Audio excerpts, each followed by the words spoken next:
สนับสนุนโดยยาแคปซูลขมิ้นชันอุ้ยอันบรรเทาอาการท้องอืดท้องเฟ้อ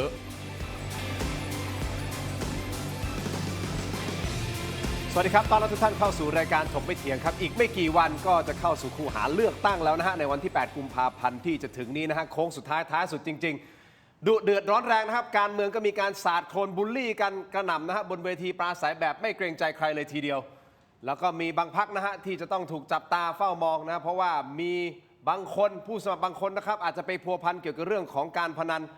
นะคุณผู้ชมครับอันนี้ก็ต้องมาติดตามกันนะฮะแต่ที่แน่ๆทางภาคใต้เองทางภาคใต้พรรคประชาธิปัตย์ร้อนแรงเหลือเกินร้อนแรงพอจริงหรือไม่แล้วก็มีการพูดบนเวทีเหมือนกันนะครับว่าเรามันคนพื้นที่นี้จะให้คนพื้นที่อื่นมาทำหน้าที่แทนเราได้ไงก็กลับไปพื้นที่นั้นไปผมกำลังพูดถึงประเด็นนะหมอสุพัฒน์ที่กำลังพูดถึงคุณจุรีแหละเอาตรงๆไม่ต้องอ้อมค้อมนะครับเพราะฉะนั้นวันนี้เดี๋ยวจะมาวิเคราะห์ประเด็นต่างๆกันนะครับกับท่านแรกนะครับอาจจะสงสัยท่านผู้นี้เกี่ยวกับเรื่องของธรรมะไม่ใช่เหรอแล้วมาแสดงความคิดเห็นเกี่ยวกับเรื่องของการเมืองได้หรือเปล่าได้สิครับขอต้อนรับนะครับอาจารย์เบียร์คนตื่นธรรมครับสวัสดีครับอาจารย์ครับส่วนอีกท่านหนึ่งนะครับพอเปิดมาผมเชื่อเลยคุณผู้ชมรอฟังอยู่แล้วเพราะท่านผู้นี้นะฮะเป็นนักวิเคราะห์การเมืองอิสระต้องมีคำว่าอิสระด้วยนะครับเพราะเขาเน้นย้ำนะฮะว่าเขาไม่ได้อยู่ฝ่ายใดฝ่ายหนึ่งถึงแม้เคยอยู่ในพรรคประชาธิปัตย์เองก็ตามนะครับและเป็นอดีตสสนครศรีธรรมราชด้วยนะฮะคุณเทพไทยเสนพงศ์ครับสวัสดีคุณเทพไทยครับไม่ใช่อิสระเฉยอิสระอะไรฮะอิสระเสรีด้วยต้องเสรีไม่ใช่อิสระอย่างเดียววันนี้คุณผู้ชมไม่ต้องตกใจนะครับว่าเรามีฝ่ายธรรมะและฝ่ายอธรรมหรือเปล่าไม่แน่ใจขาวกับดำอย่างนี้ชัดเจนไม่หรอกเป็นประเด็นทางการเมืองอันนี้เนี่ยผมเนี่ยวิเคราะห์ตามพฤติกรรมแล้วอาจารย์เบียร์ดูทางในเอาเราก็ต้องธรรมะไงก็ต้องดูแบบว่ามันลึกซึ้งใช่ไหมล่ะผมเนี่ยอาจจะดูภาพรวมภาพกว้างอย่างนี้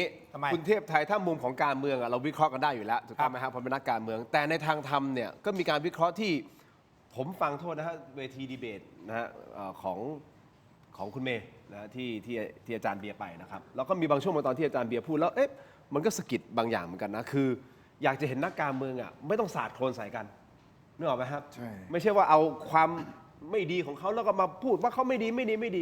ให้หยุดตรงนั้นไปใช่แต่การเมืองจริงๆมันเป็นอย่างนั้นเนี่ยฮะเขาต้องสาดคนเพื่อให้เห็นว่าคนนี้นะมันเคยทำอะไรไว้อย่างนี้ทุกวันนี้มันเป็นอย่างนี้นะครับแล้วถ้าสิ่งที่อาจารย์เบียร์พูดเนี่ยนั่นหมายความว่าทุกคนก็เป็นภาษาดอกไม้กันหมดเลยเหรอคำถามเราอยากได้การเมืองแบบใหม่กันมันทุกคนบอกว่าเรายังไม่อยากได้แบบเดิมเราอยากให้ประเทศชาติมันพัฒนาไปแต่การหาเสียงยังเป็นรูปแบบเดิมการพูดถึงความชั่วของคนอื่นยังเป็นรูปแบบเดิมทุกคนบอกปราบโกงคนต้องมีคุณธรรมจริยธรรมแต่กลายเป็นคนที่มาหาเสียงกับเอาความชอบธรรมใส่ตัวแต่เอาความชั่วใส่คนอื่นแล้วสุดท้ายแล้วการเมืองมันจะเป็นการเมืองแบบใหม่จะเป็นการเมืองที่มีสีสันภายใต้คำว่าคุณงามความดีหรือคุณธรรมจริยธรรมเมื่อไหร่ในเมื่อแค่หาเสียงยังทำให้เกิดความชอบธรรมที่ตัวเองไม่ได้เพราะมัวแต่สาดความชั่วใส่คนอื่นเพื่อให้ตัวเองดูดีเพราะฉะนั้นสุดท้ายแล้วสังคมเราก็จะได้นักการเมืองชั่วเข้าไปบริหารประเทศเหมือนเดิมเพราะว่าการเมืองมันเป็นแบบเดิมเลยไงแต่ถ้ามันมีสักพักหนึ่งดีตัวขึ้นมาแล้วพูดเฉพาะนโยบายของตัวเองจะเข้าไปทำหน้าที่ยังไงโดยที่ไม่ต้องไปโฟกัสพรรคการอื่นพรรคการเมืองอื่นเลยว่าพรรคการเมืองอื่นเคยทำความชั่วความเลวแค่ไหนเพราะประชาชนไม่ได้ตาบอดประชาชนไม่ได้หูหนวกทุกคนรับรู้ดีว่าทุกอย่างมันเกิดขึ้นยังไงแต่นักการเมืองในยุคปัจจุบันนิยมการลื้อฟื้นฝอยหาตะเข็บเพื่อให้คนอื่นเนี่ยดูชั่วแล้วก็ชูนโยบายของตัวเองให้ตัวเองเลือกแต่สุดท้ายตัวเองก็จะเข้าไปเป็นรัฐบาลแล้วตัวเองก็ทำไม่ได้เหมือนเดิมแล้วก็ไปสร้างความเลวความชั่วแล้วก็ให้พรรคการเมืองอื่นเก็บความชั่วตัวนี้ไว้แล้วเวลาหาเสียงใหม่ก็เอาความชั่วมาประจานกันมันก็จะวนลูปเป็นวัฏวนเนี่ยที่พวกเราจะเรียกว่าวัฏสงสารอยู่อย่างเงี้ยไม่จบไม่สิ้นแล้วคนที่รับวิบากกรรมหรือชะตาชีวิตที่ล่มจมที่สุดก็กลับมาเป็นประชาชนเหมือนเดิมเพราะมันคือการเมืองสกปรกที่ไม่เคยเปลี่ยนแปลงแต่ประชาชนก็นั่งฟังกันตาปิดๆแล้วก็เย่รับฟังแบบความสะใจเพราะเวลามันยิ่งสะใจเราก็เป๋ไงแต่นี่เราจะไปเลือกพรรคการเมืองที่มีนโยบายที่ดีแต่เรากลับเป๋เฮ้ยไอคนนี้ทำชั่วเราไม่สนใจมันรับตัดออกดีกว่าไปสนใจกับพรรคนี้ดีกว่ามันดูศาสตร์มันดูพูดแล้วสะใจดีมันดีมันก็กลายเป็นเอาความชั่วคนอื่นมาพูดทำให้ฝ่ายตรงข้ามเนี่ยดูแย่ทำให้ประชาชนดูสะใจใครพูดได้สะใจที่สุดใครพูดได้ตอบสนองต่อความต้องการของตัวเองที่สุดกูจะเลือกพรรคนี้แหละโดยที่ไม่สนใจแล้วว่านโยบายเขาจะเป็นยังไงโดยที่ไม่สนใจแล้วเขาจะทำได้หรือไม่ได้แต่กูเชื่อว่าอันนี้น่าจะดีที่สุด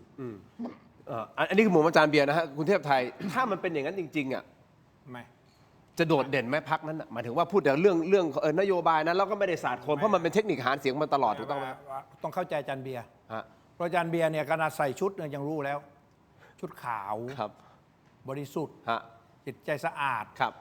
มองโลกในแง่ดีมองโลกสวย แล้วมันควรจะเป็นอย่างนั้นไหมที่อาจารย์เบียร์พูดก็มีเห อาจาร ตุ ย์ ผล เบียร์ นะ เนี่ยฝ่ายธรรมะ อ่า ฝ่ายธรรม อ่า ไอ้ผมนี่ฝ่ายเทา ครับ เออ อ๋อเทาเราเทา เราเทาเนี่ยพูดในมุมเทาไง อ่า ใช่ไหมล่ะ ฮะ คือในโลกในความเป็นจริงเนี่ยอาจารย์เบียร์บอกว่าไม่ต้องพูดความไม่ดีของเขาหรอก คนเขารู้เองนะ ให้พูดแต่นโยบายของเราจะทำอะไรยังไง คือไม่ต้องไปโฟกัสเรื่องของความไม่ดีของคนหรอกเพราะไม่งั้นมันจะการเมืองเดิม ถ้าเป็นแบบนั้นเนี่ยไม่ต้องดีเบตเลยนะ ให้แต่ละคนก็พูดนโยบายอัดคลิปมานโยบายแล้วก็พูดไม่ต้องมีโต้แย้งไง เพราะถ้าโต้แย้งเนี่ยมันจะเป็นประเด็นไงคราวนี้เนี่ยถ้าหากที่อาจารย์เบียร์ว่าเนี่ยนะให้ประชาชนไปรู้นี่บางทีประชาชนไม่รู้นะนักการเมืองมันโหมันลึกลับไง ความชั่วของมันฝังดินไว้นู่น ก็ต้องหาคนที่รู้เรื่องแล้วไปคุยเคลียร์แล้วนักการเมืองเนี่ยส่วนใหญ่สันดานมันนะมันจะจำแต่ความดีของมันความชั่วให้คนอื่นพูดใช่ไหมล่ะคุณเห็นไหมล่ะคุณเห็นพรรคการเมืองที่มันหาเสียงตอนนี้เนี่ย ครับ โอ้จะทำนั่นทำนี่ทำนั่นทำนี่สารพัดที่เป็นมาแล้วเนี่ยทำไม่ได้สักอย่างไม่พูด ครับ ใช่ไหมล่ะต้องให้คนอื่นมาพูดไงว่าดิจิตอลวอลเล็ต10,000ทำไหมล่ะ ครับ ทำครบไหมที่เติมเงินให้ครอบครัวที่รายได้ไม่ถึง 20,000ให้เนี่ยได้ไหม ครับ แล้วก็ค่าแรง700 บาททำได้ไหมอะไรเงี้ยเนี่ยใช่ไหมล่ะให้คนอื่นมาพูดคราวนี้ถ้าหากว่าไม่พูดเนี่ยไม่ย้ำคนก็ เอาแล้วมันจะสามารถที่จะเป็นการเมืองสร้างสรรค์อย่างที่อาจารย์เบียร์กำ ส ลัง ร้าง จะสื่ สร อ รค์ กับเราได้หรือเปล่า สร้างสรรค์ก็พูดไป มันต้องมุม2 มุมไงมัน2 มุม คือถ้าอย่างนั้นเนี่ยมันเหมือนกับการหัวไงการหัวทางการเมือง หัวทางการเมือง เพราะว่าไอ้เวลาประมูลอะไรเนี่ยเขาจะมีกฎหมายวัวนะใช่ไหมถ้าวัวนี่ผิดกฎหมายได้ประมูลอะไรเนี่ยนะอันนี้การเมืองไม่มีกฎหมายวัวเพราะฉะนั้นคุณจะเห็นไงคุณจะเห็นว่าคนก็อยากจะรู้ว่าเฮ้ยไอ้คลิปอังเคิลหลุดเนี่ยนะรอบนี้เนี่ยพรรคที่จะเป็นคู่แข่งเนี่ยมันต้องพูดกันละใช่ไหมแล้วก็หาเสียงว่าพื้นที่เดียวกันด้วยนี่แล้วคุณเห็นไหมล่ะไม่มีการพูดนะน้อยมากนะเพิ่งพูดเมื่อวานเนี่ยผมไปจับตาดูนะเมื่อวานผมบังเอิญว่าเขาไปชายแดนกันทั้ง2 พรรคด้วย ครับ ซึ่งเป็นพรรคคู่แข่ง ครับ เขาก็อาจจะแตกกันนิดหน่อยแต่ว่าโดยหลักแล้วไม่แตกคือคนก็ตั้งข้อสังเกตว่าก่อนหน้านี้เนี่ย ฮะ มันฟาดฟันกัน เพราะ ฮะ รัฐบาลพรรคเพื่อไทยไล่ภูมิใจไทยออก แล้วก็ยึดกระทรวงมหาดไทยคืน ครับ ใช่ไหมพรรคภูมิใจไทยก็ออกมาฟาดเรื่องคลิปอังเคิลเรื่องที่ดินอันพายพรรคเพื่อไทยก็มาฟาดเรื่องหัวสว ครับ ที่ดินเขากระโด เขากระโด ง ง แต่ว่าพอหาเสียงนี้เฮ้ยไม่รู้ว่าเขาไปฟังอาจารย์เบียร์เทศที่ไหนหรือเปล่าทำให้ทุกคนว่าเฮ้ยไม่พูดเลยไม่แตะต้องไม่พูดเลยไงประชาชนเนี่ยขาเชียร์ลุ้นไงเพราะบางคนอยากจะรู้ตื้นลึกหนาบางไงก็ไม่พูดในคนเฮ้ยมันวัวกันหรือเปล่าวะ อันนี้ก็มีเหตุผลนะอาจารย์เบียร์อย่างที่คุณเทพไทยพูดนะ ใช่ความเป็นจริง ถ้าไม่มีขุดออกมา บางทีมันก็ไม่รู้แล้วก็ลืมไปเหมือนกันนะว่าไอ้ความเน่าเฟะหรือความที่ไม่ดีบางอย่าง ถูกต้องแต่มันมีบริบทของมันอยู่ เรามีฝ่ายรัฐบาลและฝ่ายค้าน ครับ นั่นหมายความว่าเราทำหน้าที่ฝ่ายค้านในรัฐบาลในรัฐสภาได้ เพราะฉะนั้นฝ่ายค้านก็มีหน้าที่ในการซักฟอกรัฐสภาซักฟอกนายกในเวลานั้น ก็ทำหน้าที่ของตัวเองไปตามบริบทหน้าที่ของตน ครับ แต่คำถามคือทำไมต้องมาสาดใส่กันในช่วงเวลาหาเสียง เพื่อที่จะเอาเสียงเนี่ยเอาสิทธิ์ของตัวเองเนี่ยมา โดยอาศัยความเลวความชั่วของคนอื่นเนี่ยมาทำให้ตัวเองเนี่ยดูดี อาจารย์ถามโดยมุมบริบทของคนในสังคมทั่วไป ครับ เวลามีคนพูดความชั่วคนอื่นเนี่ยในขณะที่เรากำลังนั่งฟังอยู่เนี่ยเราจะรู้สึกโอเคเหรอที่เอาความชั่วคนอื่นมาพูดแล้วยกตัวเองให้ดูเด่นขึ้น ถ้าโดยภาคประชาชนทั่วไปไม่มีใครชอบคนแบบนี้ แต่พอเวลาเป็นนักการเมืองสังคมกลับชอบ เพราะฉะนั้นการที่ทำให้ประชาชนเนี่ยมองเห็นว่ารัฐบาลเดิมเนี่ยเคยทำอะไรไว้ ให้อยู่ในบริบทของรัฐสภา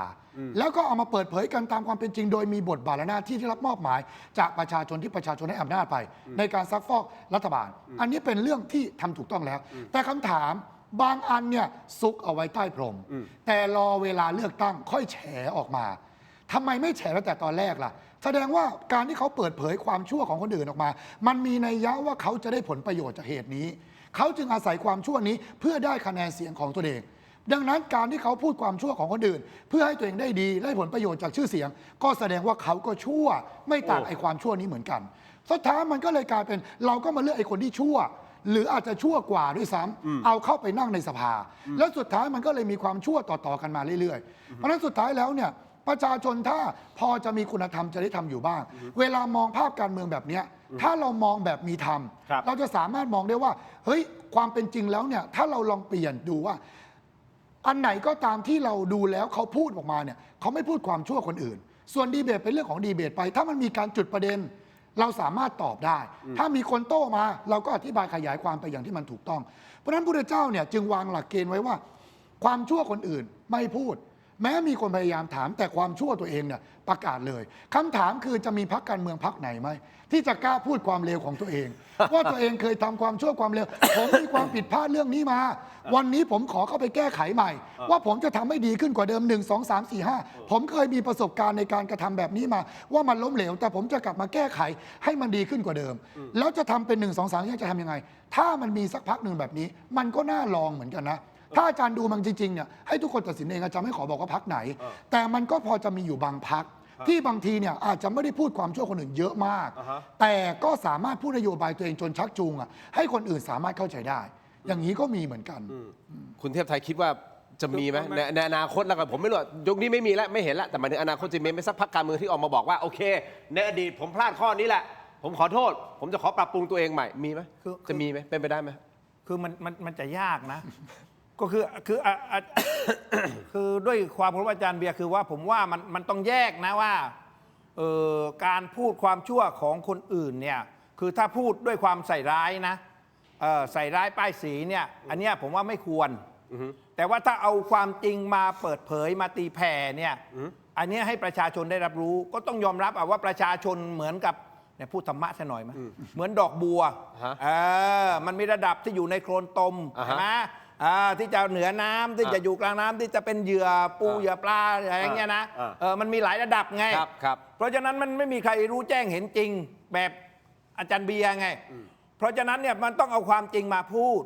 แต่ว่าอย่าใส่ร้ายถ้าใส่ร้ายโอเคเนี่ยมันไม่ถูกแต่ว่าความจริงมาพูดเนี่ยก็จะให้เขารู้ไงว่านักการเมืองแต่ละคนเนี่ยมันมีเบื้องหน้าเบื้องหลังอย่างไรอย่างเช่นนักการเมืองบางคนชื่อเสียงนักการเมืองบางคนไปเอาเงินแก๊งสแกมเมอร์มาแล้วเราไม่พูดแล้วชาวบ้านจะรู้ได้ไงเพราะชาวบ้านมันถูกแก๊งสแกมเมอร์หลอกอยู่แล้วปกติก็เป็นเหยื่ออยู่แล้วไงคราวนี้เราก็ต้องมาพูดแล้วก็มาชี้ให้เห็นว่าการซื้อเสียงมันไม่ดีอย่างนี้นะถ้าอาจารย์เบียร์บอกเฮ้ยเข้าสภาเข้าไปตรวจสอบอันนี้แน่นอนเข้าสภาต้องตรวจสอบอยู่แล้วไงเพราะฝ่ายค้านมันก็ตรวจสอบฝ่ายรัฐบาลแต่ว่าไอ้ก่อนที่จะเข้านี่แหละเราต้องคัดกรองแล้วก็ช่วยพูดให้ชาวบ้านได้วินิจฉัยได้พิจารณาให้ข้อมูลเขาเรียกว่าให้ข้อมูลไงให้รอบด้านไอ้ความที่เนี่ยจริงๆไม่ต้องเชียร์เขามากก็ได้เพราะว่าเขาพูดเขาเชียร์ตัวเองอยู่แล้วแต่ว่าอะไรที่มันอยู่ในมุมมืดที่ไม่ได้การใส่ร้ายนะเอาความจริงมาพูดเนี่ยควรจะพูดให้ประชาชนได้รู้พอประชาชนรู้ทั้งสองด้านเนี่ยประชาชนก็จะได้สติใช้สมองในการตัดสินใจภาษาธรรมะเรียกอะไรไม่ทราบเดี๋ยวต้องให้อาจารย์เบียร์เรียกให้แต่ว่าผมคิดว่าใช้สมองใช่ไหมในการวินิจฉัยไม่รับข้อมูลหลายด้านแต่ว่าถ้าแบบอาจารย์เบียร์ว่าก็ไม่ต้องใครมาพูดเรื่องในมุมมืดแล้วพูดแต่มุมสว่างพูดแต่รวยหรูเดี๋ยวประชาชนจะ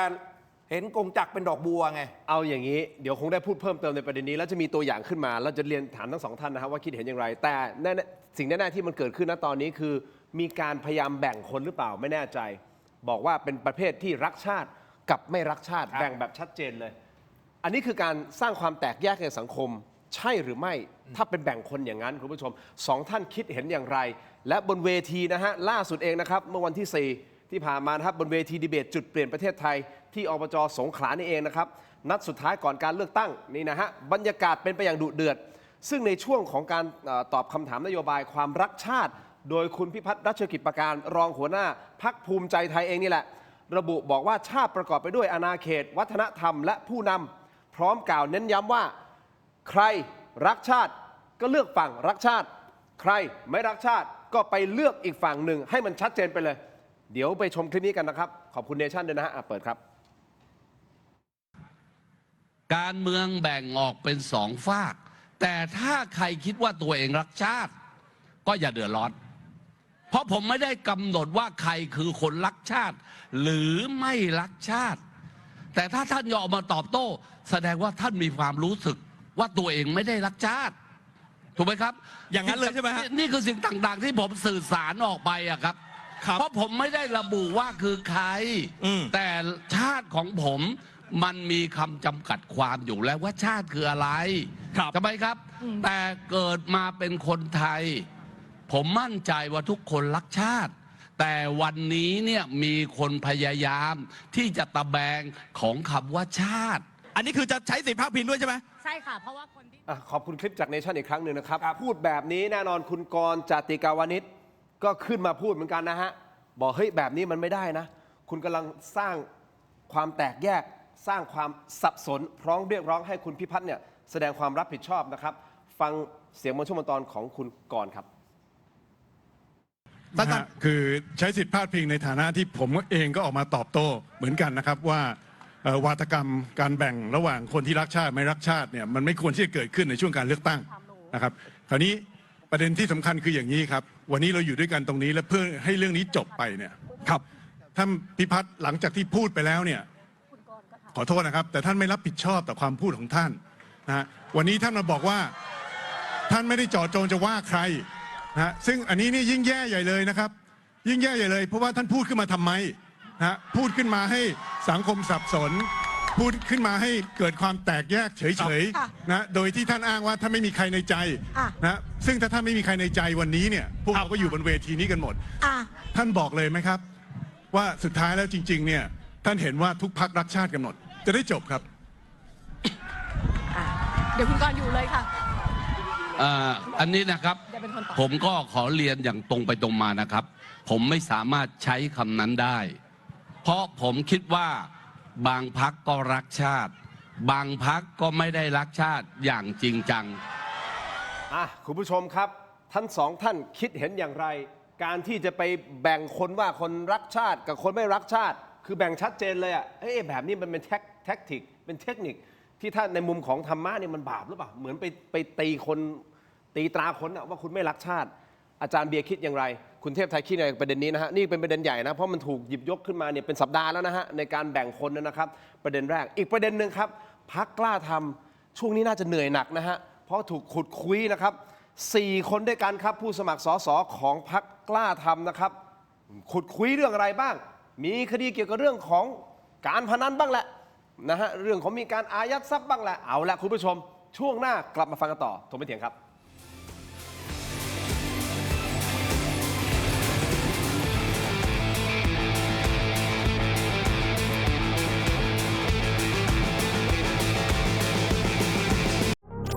ดีขนาดนี้อย่ารอช้า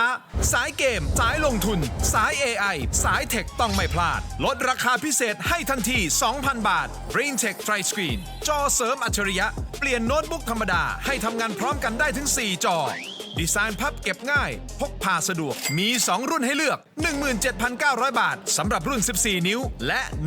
19,900 บาทสำหรับรุ่น 16 นิ้ว สั่งซื้อออนไลน์ได้แล้ววันนี้เพียงค้น BrainTech Tri Screen หรือ Advice ทุกสาขาทั่วประเทศ BrainTech Tri Screen where thinking meets technology สนับสนุนโดย ยาท่าน้ำขาวหารคู่ 49 บาท ฝาสีฟ้า มีตัวยาฟีนิลซาลิซิเลตไอเฮิร์บชูการ์ฟรี ชุ่มคอ มีสารสกัดสมุนไพร 4 ชนิด กลับมากันต่อครับคุณผู้ชมถกไม่เถียงครับยังอยู่กับคุณเทพไทยนะฮะแล้วก็อาจารย์เบียร์นะครับเอาละรักชาติไม่รักชาติ มุมของนักวิเคราะห์การเมืองก่อนเลยนะครับอันนี้มันเป็นวาทกรรมที่มันได้ผลไหมในความเป็นจริงแล้วอะครับไปแบ่งคนแบบนี้ครับ นี่ด้วยความเกรงใจคุณพิพัฒน์นะในฐานะที่เป็นพวกกันนะ พวก กัน อ๋อเหรอ นักการเมืองก็ส่วนใหญ่ก็รู้จักกันคุ้นเคยกันล่ะ โอเค แล้วเกรงใจเขาทำเรื่องอะไรฮะ คือบังเอิญว่าคือจะวิจารณ์เขาไงต้องขอโทษด้วยนะ วิจารณ์ตรงไปหน่อย วิจารณ์ วิเคราะห์ด้วยอ้าวทั้งวิเคราะห์ทั้งวิจารณ์ทั้งสังเคราะห์สารพัดเลย โอเคมา นะ จัดมา คือบังเอิญว่าคือคุณพิพัฒน์ต้องเข้าใจธรรมชาติของท่านคือท่านเป็นคนพูดไม่เก่งไม่ใช่นักพูดไม่ใช่นักสื่อสารแล้วเขาก็ออกมาพูดเรื่องนี้แล้วก็เป็นประเด็นทำให้ย้อนเข้าตัวเอง คือถ้าคุณทินจำได้ในก่อนหน้านี้ก็มีเรื่องตอบโต้กับท่านชวนไปรอบนึงแล้วนะท่านชวนเอามีดโกนอาบน้ำผึ้งฟาดไปรอบนึงแล้วนะอันนี้แกก็มาพูดเรื่องรักชาติไม่รักชาติ ครับ คือตอนแรกผมนึกว่ากรอนพาไป แต่ว่าพอขึ้นเวทีดีเบตเนี่ยแกยืนยันว่าแกคิดอย่างนั้นจริง คือต้องเรียนว่าการรักชาติไม่รักชาติเนี่ยคนไทยเนี่ยมันต้องรักชาติทุกคน ไม่ว่าอยู่พรรคไหนนะ รักชาติทุกคนความเป็นคนไทยเนี่ยผมว่าเลือดรักชาติมันอยู่ในตัว แต่ว่าพอคุณพิพัฒน์มาบอกว่าไอ้พวกรักชาติเลือกพรรครักชาติ ไอ้พวกไม่รักชาติเลือกพรรคไม่รักชาติ ตอนแรกเนี่ยผมขำๆนึกว่าหาเสียงให้อาจารย์เจต กับชัยวุฒิ พรรครักชาติ ก็ต้องรักชาติเลือกรักชาติไงพรรครักชาติแต่ผมว่ารักชาติโน้น ครับ ที่ไหนได้แกแบ่งขั้วว่าฝ่ายอนุรักษ์นิยมที่รักชาติใช่ไหมกับฝ่ายที่ไม่รักชาติ ซึ่งอันเนี้ยผมคิดว่ามันสร้างความแตกแยกให้เกิดขึ้นในประเทศในคนไทย ซึ่งมันต่างกันเรื่องอื่นนะนโยบายเรื่องปราบเทาวันนี้ปราบเทานี่ไม่ปราบเทาเนี่ยอันนี้ไม่ได้แตกแยกนะครับ มันเป็นจุดยืนมันเป็นความเห็นทางการเมือง ครับ แต่ว่าความรักชาติไม่รักชาติมันเป็นจิตวิญญาณของคนไทยไอ้อย่างเนี้ยคุณพิพัฒน์พูดอย่างเนี้ยผมว่ามันไม่เหมาะในสถานการณ์การเมืองแบบนี้มันสร้างความแตกแยกให้เกิดขึ้น แล้วเอาบรรทัดฐานอะไรที่มาตีตราว่าคนนี้ ฝ่ายไหนรักชาติ หรือไม่ ใช่ไหม รักชาติผม ก่อน อัน นั้ นี้ น ผมไม่รู้ แหละ ว่าถ้าท่านนั่งอยู่นี่ผมจะถามท่านเหมือนกันฮะท่านเอาอะไรมาเป็นตัว วัด ชี้วัด คือรักชาติก็คือหมายความว่า Index ชีวิต ร้องเพลงชาติตัวตรง ปากพะงาบพะงาบกว้างๆรักชาติไหม ไม่ทราบผมก็เลยอยากรู้ไงว่าท่านเอาบรรทัดฐาน ก็นั่นแหละอันนี้แหละผมว่าไอ้ตัวอย่างที่แกยกมาหรือประเด็นที่แกยกมาเนี่ยผมว่ามันอธิบายยากไง เอางี้ก่อนที่จะไปที่อาจารย์เบียร์แต่โอเคไม่ควรอันนี้คุณผู้ชมแล้วแต่คุณเทพไทยบอกว่ามันไม่ควรถูกต้องไหม แต่ว่าผมว่ามันไม่เหมาะ ไม่เหมาะ ที่จะมาพูดในส แต่ ถานการณ์มาแบ่งแยกประชาชนอย่างนี้ แต่แน่นอนสังคมประชาธิปไตยในความหลากหลายของเรา ก็อาจจะมีบางคนที่ชอบในสิ่งที่ท่านพูดถูกต้องไหมฮะก็แบ่งไปเลย ก็มีแหละนานาจิตตังแบบ แล้วมันเวิร์กไหมไอ้ที่ท่านพูดมาเนี่ยมัน บวกไงมันก็เข้าตัวตอนนี้ก็กระแสมันก็เข้าตัวแกเยอะไงมัน โอเค มันได้ลบมากกว่าบวกไง อืม ว่าที่ผมเป็นห่วงเขาเพราะเขาสื่อสารแบบนี้ไง แล้วทุกครั้งที่เขาสื่อสารแบบนี้ มันก็ได้ลบมาทุกครั้งไง โอเค อาจารย์เบียร์ครับ การที่จะไปตีตราคนแล้วก็แบ่งแยกคน แบ่งแยกสังคมว่ารักชาติไม่รักชาติ ซึ่งผมก็ไม่แน่ใจผมยังไม่มีโอกาสคุยกับท่านนะฮะเพราะได้ให้ความเป็นธรรมกับท่านด้วยนะครับว่าท่านหมายความว่าอะไร ถ้าเป็นแบบเนี้ยมุมของศาสนาหรือมุมของพุทธศาสนาพุทธเนี่ยมันบาปไหมเอาพูดตรงๆกับผม แบบนี้ ไม่ เรียกว่าพูดจาส่อเสียดก็คือการยุยงให้ชาวบ้านทะเลาะเบาะแว้งหรือตีกัน มันเป็นการทำให้กลุ่มคนเกิดการแบ่งฝักแบ่งฝ่าย แบบนี้เป็นความบาปเป็นความชั่วเป็นความเลวอยู่แล้ว เป็นหนึ่งในคุณธรรมของกุศลกรรมบท 10 ซึ่งเป็นเกณฑ์ของการวัดความดีความเลวของคน เพราะฉะนั้นใครก็ตามที่ไปสร้างเหตุไปสร้างวาทกรรมที่ทำให้เกิดการแบ่งแยก เกิดการแบ่งแยกกัน ก็แสดงว่าคนนั้นจัดว่าเป็นคนชั่วหนึ่งประเภทเหมือนกัน เพราะฉะนั้นสุดท้ายแล้วเนี่ยเวลาเราเห็นอะไรก็แล้วแต่เวลาในการหาเสียงในช่วงการเมืองเนี่ยก็จะมีการยุยงให้ประชาชนเนี่ยตีกัน เพื่อเลือกข้าง โดยที่สุดแล้วก็จะเลือกข้างตัวเอง เพราะฉะนั้นไอ้ตัวเนี้ยเรียกว่าวาจาอันมีโทษ มันทำให้เกิดโทษไม่ใช่เกิดโทษเฉพาะกับคนพูด มันเกิดโทษกับคนฟัง มันเกิดโทษกับสังคม มันเกิดโทษกับหมู่คณะ แล้วเมื่อใดก็ตามเนี่ยพระพุทธเจ้าบอกว่าเวลาใดก็ตามที่คนชั่วเนี่ยมันเจริญมากกว่าคนดี ไอ้คนดีเนี่ยก็จะคอตกซบเซาจบเจ่าในสังคมนั้น แต่ในเวลาใดก็ตามสังคมใดก็ตามเนี่ยมีคุณงามความดีที่เบ่งบานเกิดขึ้น แล้วเนี่ยได้คนดีไปบริหารได้คนดีมาหาเสียง ในเวลานั้นเนี่ยคนชั่วก็จะคอตกซบเซาจบเจ่าลงไป เพราะฉะนั้นถ้าอย่างช่วงเนี้ยอย่างคนเนี้ยพูดเนี่ยมันเกิดการแบ่งแยกเกิดการแตกแยกกัน อย่างที่อาจารย์ฟังดูแล้วว่าเหมือนกระแสมันตีกลับใช่ไหมก็แสดงว่าคนในสังคมโดยมากก็ยังมีคุณธรรมจริยธรรมพอที่จะพิจารณาแยกแยะได้ว่าอะไรที่ควรแก่การฟังหรือไม่ควรแก่การฟัง เพราะฉะนั้นสุดท้ายแล้วอะไรก็ตามที่พูดแล้วมันยุให้ชาวบ้านเนี่ยเกิดฉนวนของการตบตีกัน แสดงว่าอันเนี้ยมันไม่ควรแก่การฟัง และไม่ควรแก่การเลือกบุคคลเนี้ยมาเป็นตัวแทนที่จะเป็นประชาชนคนหนึ่งเป็นตัวแทนของการไปบริหารประเทศไม่ควรอย่างยิ่ง เพราะฉะนั้นสุดท้ายแล้วการสำรวมวาจา โดยเฉพาะในช่วงเวลาของการหาเสียงเนี่ยเป็นเรื่องอันตราย อย่างถามอาจารย์ว่าเกณฑ์อะไรเป็นเกณฑ์วัดของความดีความเลว ตามหลักคำสอนอาจารย์ก็จะบอกว่ากุศลกรรมบท 10 คือกายสุจริตวาจาสุจริตใจสุจริตอย่างกรณีนี้เรียกว่าวาจาไม่สุจริตเรียกว่าวาจาทุพาสิทธิ์ไม่ใช่วาจาของคนดีที่จะพูด เพราะพูดยุยงให้เขาเกิดการแตกแย่งทะเลาะกัน แล้วเรื่องของการเอาเกณฑ์มาวัดว่าใครรักแผ่นดินไม่รักแผ่นดินอาจารย์ยกตัวอย่างง่ายๆคนใส่ชุดขาวเท่ากับคนถือศีลเหรอคำถาม คนโกนหัวปฏิบัติธรรมต้องเป็นคนดี100%เหรอคำถาม มันไม่ได้เป็นตัวบ่งบอก หรือคนที่สักเต็มตัวเป็นคนไม่ดีเหรอ ถูกต้อง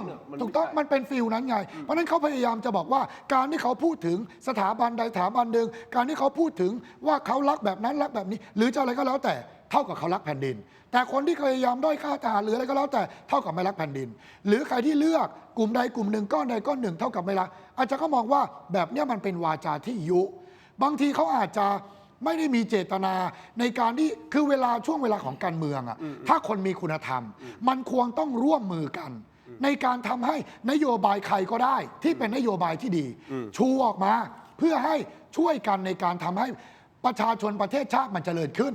แต่เนี่ยมันกลายเป็นดีดกันบัฟกันทำลายกันเพื่อให้เกิดการทะเลาะวิวาทกัน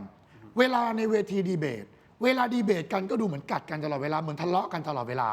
แต่เวลาลงจากเวทีนะเกิดมาพวกนี้ก็คุยกันดีแต่คนที่ตีกันหลังจากนั้นคือประชาชนทะเลาะกันประชาชนเกลียดชังกันประชาชน คือเวลาการเมืองเนี่ยคุยกันไม่ได้อาจารย์เนี่ยเคยโดนกระแสตีกลับครั้งหนึ่งท่านจะได้จำไม่ได้พูดเรื่องการเมืองเลยแต่อาจารย์พูดเรื่องคุณงามความดีของการช่วยเหลือสังคมแต่มันนำไปพูดถึงอีกคนหนึ่งมันเลยโดนกระทบไปด้วยอาจารย์โดนดราม่าหนักมากซึ่งคนแยกแยะไม่ได้เพราะอะไรมันเกิดจากการปลุกปั่นแบบนี้แหละมีการแบ่งฝั่งแบ่งฝ่ายมีพรรคมีพวกแล้วสุดท้ายก็ปั่นกระแส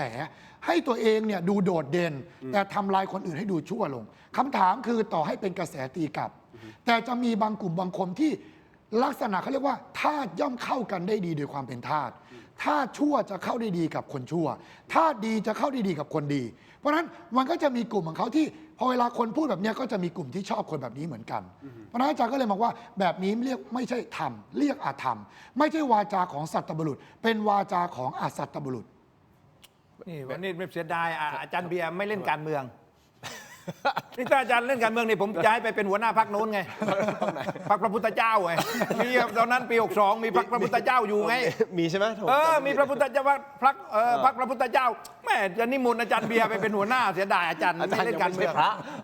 อาจารย์ยังไม่ใช่พระเป็นนิมนต์ไม่ต้องเจอวันนิมนต์ใช้กับพระโอเคเชิญอัญเชิญไปไม่เสียดายว่ะคือกรณีของคุณพิพัฒน์พูดเรื่องนี้เนี่ยผมเข้าใจว่าเขาต้องการเอาคะแนนของฝ่ายอนุรักษ์นิยมคะแนนของกลุ่มรักชาติคะแนนของกลุ่มเขาเรียกว่ารักชาติชาตินิยมใช่ไหมก็หยิบยกเรื่องนี้ขึ้นมาคือเอาคะแนนกลุ่มเราจะเห็นตั้งแต่หัวหน้าพรรคอะหัวหน้าพรรคนี้คุณอะไรพรรคไหนไม่ได้พูดพรรคในพรรคคุณพิพัฒน์เนี่ยคุณอนุทินไงใช่ผมจะทดสอบความรู้คุณไงว่าคุณมีความรู้ทางการเมืองหรือไม่นึกไม่ทันใช่ไหมไม่ผมนึกทันไงแต่ว่าผมว่านั่งกับอาจารย์เบียร์มากนึกว่าคุณอนุทินใช้เรื่องกูโอเคคุณหนูหัวหน้าพรรคเขาเนี่ยพูดก่อนหน้านี้แล้วคุณเห็นไหมว่าพวกที่รักลุงตู่ใช่ไหมก็รักลุงหนูด้วยเห็นไหมลุงตู่ไม่เล่นการเมืองแล้วก็มาลุงตู่นี่เขาอะไรเขาเรียกว่าเทคโอเวอร์คะแนนของอนุรักษ์นิยมที่เคยเลือกลุงตู่ประโยคนี้ไม่ผิดไงใครที่รักลุงตู่มารักผมแต่ว่าถ้าสมมติเกิดมาบอกว่าอย่างที่อาจารย์เบียร์บอกถ้าเกิดความหมายของเขาคือกำลังสร้างความแตกแยกอันนี้ที่ผมเล่าให้ฟังว่าอันนี้แหละมันอยู่ในหมวดเดียวกันคือเขาต้องการชิงคะแนนนิยมผมกำลังลำดับให้ฟังว่าหัวหน้าพรรคเริ่มต้นก่อนใช่ไหมแล้วมาจากหลังจากนั้นก็มาเรื่องรักชาติแล้วหลังจากนั้นเจพึ่งสุภมาศอิสระภักดีก็สัมภาษณ์ใช่ไหมไม่เลือกเราเขามาแน่คือยุทธศาสตร์ของเขาเนี่ยที่เขาเปิดว่ายุทธศาสตร์เลือกตั้งอย่างมียุทธศาสตร์เขาต้องการเอาคะแนนของอนุรักษ์นิยมมาอยู่ฝ่ายเขาฝ่ายเดียวเอางี้เวิร์กไหมคำเดียวเลยเวิร์กไม่เวิร์กวิทยาศาสตร์เนี่ยเวิร์กไม่เวิร์กทั้งหมดแล้วสรุปแล้วสำหรับผมนักวิเคราะห์การเมืองคุณต้องฟันธงไปเลยว่าไม่เวิร์กผมว่าไม่เวิร์กไงไม่เวิร์กโอเคจบไม่เวิร์กนะฮะไม่เวิร์กเขาจบแม่ผมไม่รู้คุณบอกให้เขาจบบอกไม่เวิร์กฟังผมหน่อยถ้าไม่เวิร์กในมุมของคุณเทพไทยคิดว่าใครจะจัดตั้งรัฐบาลอันนี้ยังไม่ต้องตอบนะผมถามคุณก่อนนะแต่ผมขอเนี่ยไปที่ประเด็นของพรรคกล้าทำนิดนึงไม่รู้ว่าช่วงนี้นะฮะอีกไม่กี่วันก็จะเข้าสู่โค้งสุดท้ายของการเลือกตั้งในวันที่8 กุมภาพันธ์นะฮะพรรคกล้าทำเนี่ยต้องให้อาจารย์เบียร์วิเคราะห์เพราะว่าวิเคราะห์ในเชิงทำกล้าทำธรรมะนะไม่ใช่ทำมุไม่ใช่ทำทอสัตอามทำนะคุณเอางี้แล้วก็วิเคราะห์เนี่ยผมคิดว่าถ้าอาจารย์เบียร์วิเคราะห์เนี่ยอาจารย์เบียร์วิเคราะห์ด้วยความสุขุมรอบคอบอาจจะไม่ได้ไปพะเยาแต่ถ้าคุณเทพไทยวิเคราะห์มีสิทธิ์ไปพะเยาไปกินข้าวเย็นไปกินกาแฟพะเยายุ่งอีกผมเนี่ยเอาอย่างนี้คุณผู้ชมข้อมูลคืออย่างนี้ครับพรรคกล้าทำของท่านผู้กองธรรมนัสพรหมเผ่านะครับน่าจะเจอมรสุมหนักเลยนะฮะในช่วงก่อนเข้าสู่การเลือกตั้งอีกไม่กี่วันจากนี้นะครับเนื่องจากว่าผู้สมัครสสของพรรคตัวเต็งเลยนะฮะถูกขุดคุยครับ4 คนพร้อมๆกันเลยนะครับหนักเลยนะฮะคนนี้ครับคุณผู้ชมครับราชบุรีจังหวัดราชบุรีเขต 5ก็มีอำเภอดำเนินสะดวกด้วยนะฮะและยังมีอำเภอ บางแพด้วยนะฮะอยู่ในนี้ด้วยนะครับคุณผู้ชมก็คือคุณชัยทิพย์กมลพันทิพย์คุณชัยทิพย์เป็นผู้สมัครสสของจังหวัดราชบุรีเขต 5 คนในพื้นที่เรียกกันว่าสจเสงครับสจเสงคือท่านนี้นะฮะคนซ้ายมือนะสจเสงเนื่องจากว่าท่านเคยเป็นสจมาก่อนนะครับล่าสุดเมื่อวานนี้เองปปชชี้มูลความผิดจริยธรรมร้ายแรงปมลักลอบเล่นไพ่ฮะเล่นไพ่ในสภาเมื่อปี 2566 ครับแต่เจ้าตัวออกมาอัดคลิปพร้อมบอกว่าไม่ได้ซีเรียสอะไรเลย ขอแค่ชนะเลือกตั้งให้รู้ว่าชาวบ้านรักก็พอคุณผู้ชมครับความหมายของท่านก็คือว่าจะโดนปปชชี้มูลอะไรก็แล้วแต่เนี่ยแต่ถ้าชาวบ้านเลือกผมกลับมาแค่นี้ผมก็พอแล้วแต่ไปดูคลิปที่เขาพูดในประเด็นนี้นะครับคุณผู้ชมแล้วเดี๋ยวมาวิเคราะห์กันฟังครับเจกได้ข่าวว่าปปชชี้มูลเจกเรื่องเล่นไพ่ในสภาเจกคิดว่าไงอ่ะ ไม่เป็นไร ทำไมอ่ะ ก็เจกนึกอยู่แล้วไงว่าข่าวเนี่ยจะต้องมีอะไรมาในช่วงนี้แหละ แต่เจกไม่ได้ซีเรียสเพราะว่าวันเลือกตั้งเนี่ย ขอแค่ชนะ ให้รู้ว่าชาวบ้านรักเจกแค่นั้นเจกก็พอใจแล้ว จริงดิ จริงดิ อุ้ยอย่างนี้นะฮะคือผมพอเป็นคลิป TikTok อันนี้น่าจะมานี่มาจาก Facebook หรือ TikTok ทีมงาน Facebook ใช่ไหมโอเคใน TikTok น่าจะมีด้วยใช่ไหมเราไม่แน่ใจเดี๋ยวเช็คนิดนึงนะครับแต่สุดท้ายมันเป็นการทำคลิปแหละแต่กำลังจะบอกว่าเขาก็ไม่ได้สนใจหรอกไม่ได้ปปชโอเคก็มีไปแต่สุดท้ายคือถ้าประชาชนเลือกเขารักเขาแค่นี้ก็พอแล้วช่วงหลังก็มีหัวเราะเยาะเย้ยหรือเปล่าผมไม่แน่ใจนะแต่ว่าหัวเราะออกมาทำนองนี้คุณผู้ชมคิดเห็นอย่างไรคุณผู้ชมตัดสินเลยนะครับแต่ในฐานะกูรูทางการเมืองนักวิเคราะห์การเมืองดูแบบนี้แล้วเนี่ยเฮ้ยไม่เหมือนไม่สนไม่แคร์เลยไม่แคร์ โนสนโนแคร์ อันนี้เป็นการฆ่าตัวตายทางการเมืองไหมหรือว่าไม่เกี่ยวหรือว่าแค่ประชาชนเลือกก็จบคือไม่ใช่คือโดยหลักแล้วเนี่ยนักการเมืองพอปปชชี้มูลเนี่ยมันจบแล้วไงนะชี้มูลเนี่ยโดยทางการเมืองก็ถือว่าจบแล้วแต่ว่าสจเสงเนี่ยเขาเชื่อมั่นไงเชื่อมั่นในฐานเสียงของตัวเองแล้วเขาก็คิดว่าถ้าหากว่าเขาผ่านการเลือกตั้งเสียงประชาชนเนี่ยฟอกเขาในความรู้สึกเนี่ยฟอกเขาได้ไงแต่ทางกฎหมายฟอกไม่ได้ไงก็เหมือนบางคนเวลาโดนคุณดูเวลาโดนคดีเนี่ยเห็นไหมล่ะแต่บอกเฮ้ยประชาชนเห็นไหมประชาชนเลือกผมมาคือถ้าหากว่าประชาชนเลือกแล้วมันหลุดคดีเนี่ยนะไม่ต้องมีศาลไงก็ให้มันมาเลือกตั้งกันไงใช่ไหมอันนี้สจเสงเนี่ยผมคิดว่าเขามั่นใจว่าคะแนนเสียงเขากำลังดีแล้วพอโดนเรื่องนี้เขาก็คิดว่าเขาไม่ระคายผิวแสดงว่ามั่นใจถ้าอย่างนี้ไม่มั่นใจก็หัวเราะถ่ายคลิปก็หัวเราะเห็นไหมล่ะถ้าอย่างนี้คุณผู้ชมที่อยู่ในพื้นที่เขต 5ใช่ไหมฮะของจังหวัดราชบุรีนะครับถ้าท่านชมรายการอยู่ณตอนนี้ส่งข้อความเข้ามาหน่อยอยากรู้ว่าท่านคิดยังไงคอมเมนต์มาหน่อยคิดยังไงนะครับอาจารย์เบียร์แน่นอนในมุมของทำ ไม่รู้อาจารย์จะวิเคราะห์ในประเด็นนี้ได้ยังไงแบ่งเป็น2อย่างนะอย่างแรกก็คือตัวของผู้สมัครเองอย่างที่2ของเสียงที่เขามั่นใจก็คือประชาชนในพื้นที่ต่อให้จะเจอประเด็นแบบนี้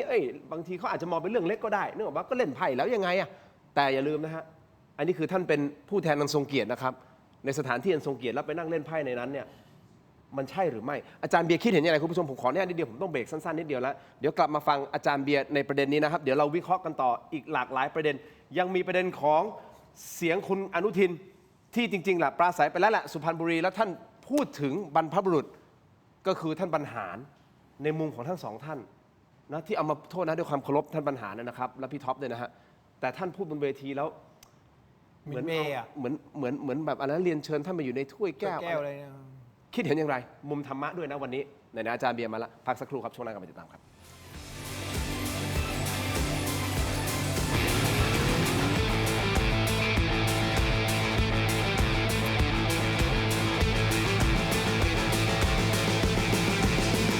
ลูกชิ้นปลาสมัยก่อนเนี่ยก็จะเป็นลูกชิ้นปลาที่มีกลิ่นคาวของเราไม่คาวแล้วก็ได้รสชาติของปลาเราผลิตตรงนี้แล้วเนี่ยเราก็อยากจะแปรรูปบ้างเราก็เลยมองเป้าไปที่สินค้าเก่าในตลาดเก่าก็คือลูกชิ้นปลาทอดมันปลาก็เลยเป็นจุดกำเนิดของทางลูกชิ้นที่เกิดขึ้นในบริษัทแมนนีฝากสินค้า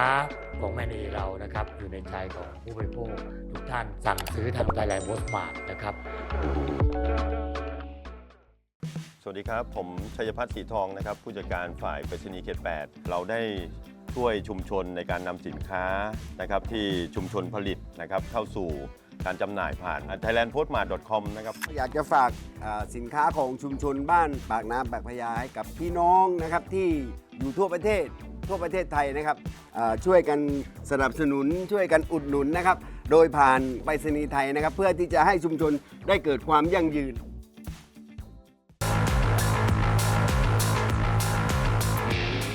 สนับสนุนโดย Lift Up Your Life สร้างสรรค์ความสุขให้ชีวิต Seagull Electric กลับมากันต่อครับถกไม่เถียงยังอยู่กับอาจารย์เบียร์นะฮะแล้วก็คุณเทพไทยเสนพงศ์นะครับพูดคุยกันต่อเลยนะครับกับประเด็นนะที่เราเปิดไปเมื่อสักครู่นี้ที่จังหวัดราชบุรีนะครับก็คือ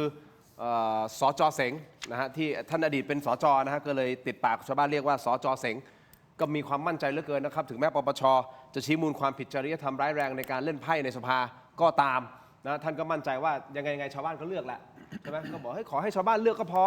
การแค่นี้ก็พอละรักละอย่างอื่นไม่สนใจละอาจารย์เบียร์มองประเด็นนี้อย่างไรในมุมของธรรมพระเจ้าบอกว่าการเล่นอบายมุขเนี่ยเป็นทางเสื่อมอบายมุขคือทางเสื่อมเสื่อมอะไรก็แล้วแต่ว่าเสื่อมอะไรอย่างในบริบทนี้อาจจะเสื่อมชื่อเสียงก็ได้อาจจะเสื่อมยศในอนาคตข้างหน้าก็ได้แต่มันเดินไปสู่ความเสื่อมแน่นอนเพราะฉะนั้นสุดท้ายแล้วถ้าคนยังทำอย่างดูในกรณีคลิปที่ตอนท้ายดูเหมือนจะหัวเราะสนุกสนานซึ่งอาจารย์ไม่รู้เจตนาที่แท้จริงของเขาแต่ถ้าเป็นเจตนาไม่ดีมั่นใจว่าตัวเองจะได้พื้นที่แน่นอนในการที่จะไปหาเสียงในครั้งนี้อันนี้เรียกว่าขาดฮิริโอตปะขาดความละอายชั่วขาดความเกรงกลัวต่อความบาปที่จะเกิดขึ้นจากการกระทำผิดของตนเองซึ่งเป็นเรื่องของความผิดของจริยธรรมคุณธรรมอย่างร้ายแรงเพราะนั้นสุดท้ายมันไม่ใช่ที่ที่จะเข้าไปกระทำแบบนั้นแต่ก็ไปทำสุดท้ายแล้วถ้าประชาชนยังเลือกคนแบบนี้เข้ามาเป็นผู้แทนของตนเองอ่ะก็แสดงว่าตัวเองก็เป็นพวกเดียวกันกับคนที่มีลักษณะพฤติกรรมสันดานแบบนี้เช่นเดียวกันมันก็ไม่ได้ต่างกันแสดงว่าพื้นที่นี้โดยมากเป็นคนที่ขาดคุณธรรมมีความอาจจะก็ไม่อยากใช้คำว่าโง่เขลาเบาปัญญาแต่ว่าสุดท้ายแล้วมันก็ต้องพูดในลักษณะแบบนั้นตรงไปตรงมาว่าโดยความเป็นจริงแห่งธรรมเนี่ยก็ต้องว่ากันตำหนิกันตามเหตุตามปัจจัยว่าการกระทำแบบนี้มันเป็นการกระทำที่ผิดจริยธรรมคุณธรรม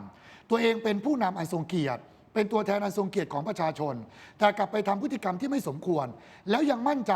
มั่นหน้าว่าตัวเองเนี่ยจะสามารถได้พื้นที่เสียงของตัวเองเนี่ยกลับไปนั่งในสภาเหมือนเดิมก็แสดงว่าอะไรเขาไม่ได้รู้สึกผิดกับสิ่งเหล่านี้เมื่อเขากลับเข้าไปเขาอาจจะมีโอกาสทำแบบเดิม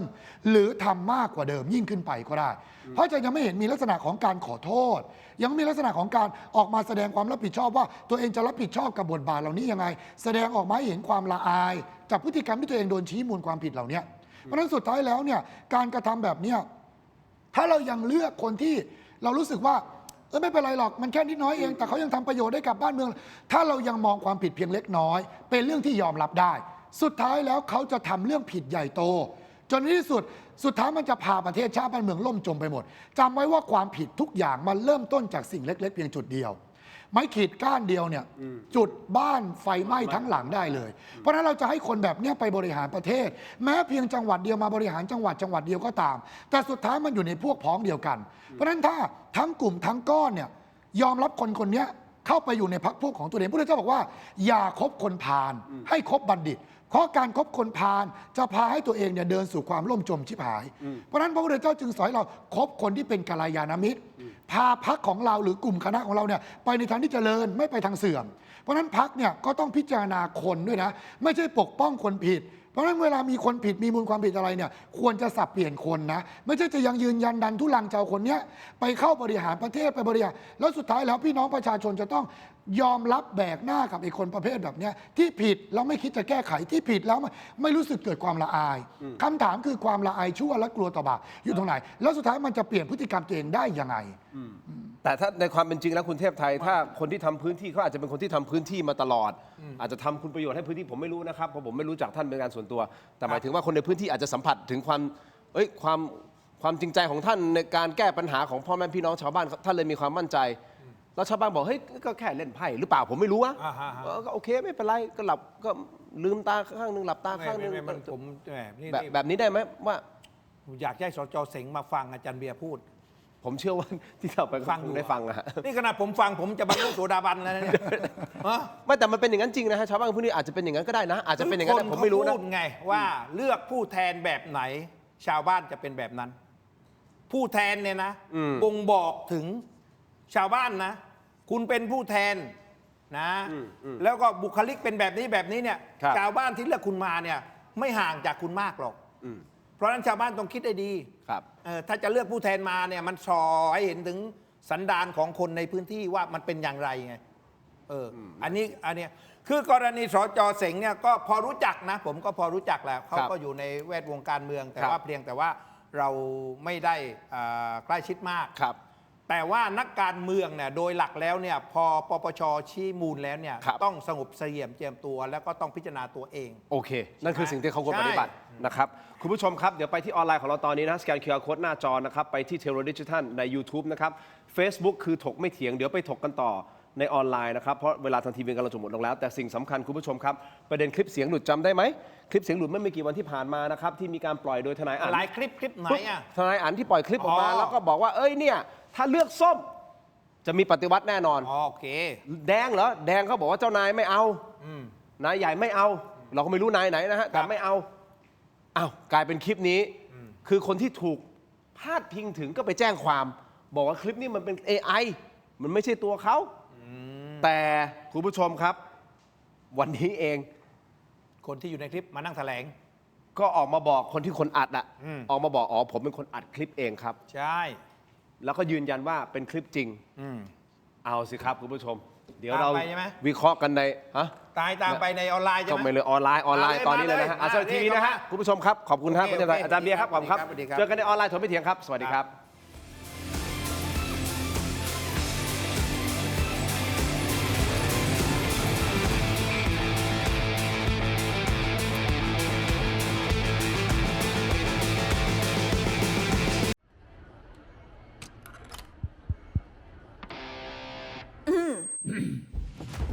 ไมบาซิน OTC รสส้มและรสมะนาว ยาอมบรรเทาอาการเจ็บคอ ช่วยระงับเชื้อในปากและลำคอ จากเกรเตอร์ฟาร์มาตรวจอ่านคำเตือนในฉลากก่อนใช้ยา อยากมีบ้าน นึกถึงแอปบ้านบายแจม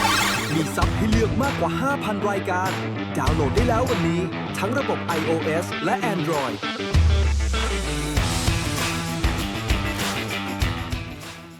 ผมอานนท์ถนอมวงศ์หรือสจ.ตูนในคลิปนะครับ ก็ธันวาคมประมาณ8โมง46 นาที8โมงเช้านะครับ ก็ได้อยู่กับท่านนายกอยู่ด้วยกันนะครับ ก็คุย ทีนี้ผมก็ไม่รู้ว่าจะคุยอะไร ซึ่งก่อนหน้านั้นนะ